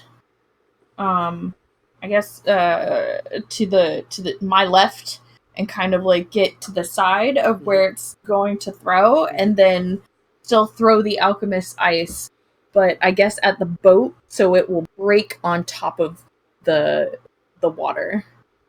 Okay. Does that make sense? Like You know it'll when hit you the make boat an and attack, you're going to turn visible, right? no, because I have greater invisibility. Oh, never mind then. Okay, go ahead and make your attack roll.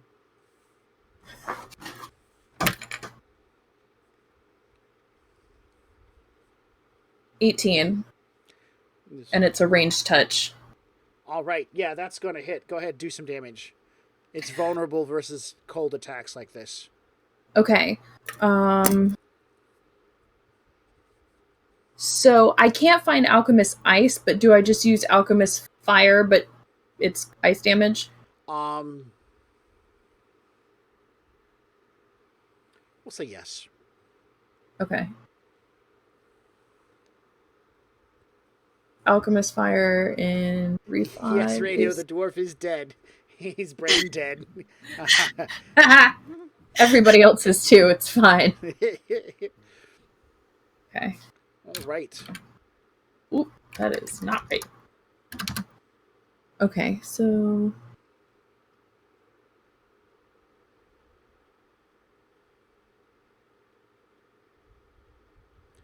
All right. It explodes. You're missing another d6. No, wait, no. Vulnerable means half in. So yeah, so it's 9. It explodes. Parts of the creature freeze. This definitely makes it angry. You have not turned visible, and after your action, it is Verlin's turn. No, wait. It's the creature's turn. Oh, I got my turn. Oh, I'm sorry. I knew there was a person before the monster. Zarkosa's turn. So the badger went left? Left and then down the hillside on the other side to get behind cover. Okay, I'm going right. You're going right toward the darker forest. Are you also moving down the hillside to get cover, or are you just going to keep going to the right a bit? I thought that was the same thing. Because there's like walls that will block me, and that's what I'm doing. Okay. I understand what you're saying. Yes, there are walls onto the right, so you move down that way and get some cover. The creature launches the boat, and the attack hits the upper edge of the cliff facing. Then the boat spirals head over top over bottom, head over bow over stern, crashes onto the other side of the wall and goes down into the ashen forest, decimating between two trees, ripping their branches off and then getting stuck in the top of another one. And then the back end of the boat falls off into the depths of the dark forest below. It literally split the boat into two pieces. Well, that's unfortunate. We are out of action combat at this point in time because the creature's not coming up the wall. And the dwarf's like, my boat! My cabbages! Now I'm stuck in this cursed land. I told you it was cursed.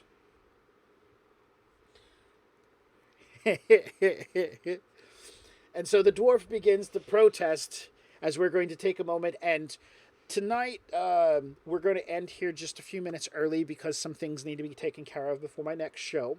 For the players, I apologize for this being all of a sudden. For the audience, I apologize as well for this sudden stop in our show. But something has to be taken care of, so life is more important. Because you guys made it through the encounter, I need to figure that experience out real quick because Yay, that's Matt. important. Give me 1 second. Man, maybe I should mark that page. Yeah. I'm just excited because now Kodreg can face his fears and understand that curses mean nothing unless you believe in them. He's gonna die. It'll be fun. It will be. He's gonna die, and it's all for a tiny jar of sugar. Well, Silver. after he dies, I'm gonna loot his body, so I'm gonna get the sugar back.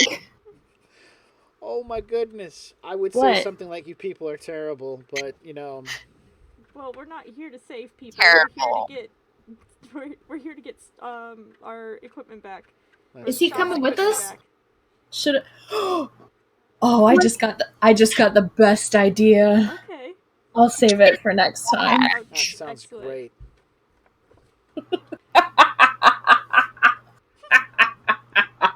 Sorry. Oh, that's It's romantic. Laugh. scheduled to start at 10. Right? 10 o'clock, yes. It should Yeah. start on time. So an hour and 15 minutes. Video. That's the answer.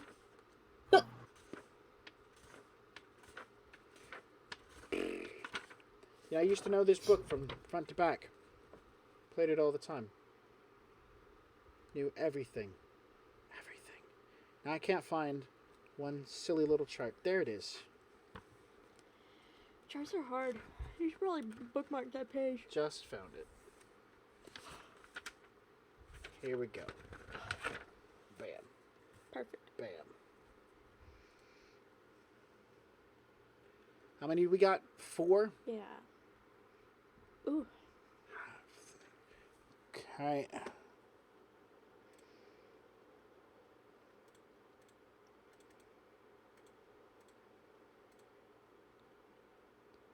No, it should be this divided by 4. Yeah. There we go. 675. I'm going to give an extra 150 for the great drama you created. So add 150 to that. And that's for the role playing and the drama. And lastly, we're going to add an extra 50 for dragging in an NPC into your dilemma. Because that's hijinks right there. 875 experience points. 875 karma. Make sure to level your Shadowrun character before next game. Okay? Yes, please. 175, you said? 875. Add it. So we should be at 16,625 experience. Correct.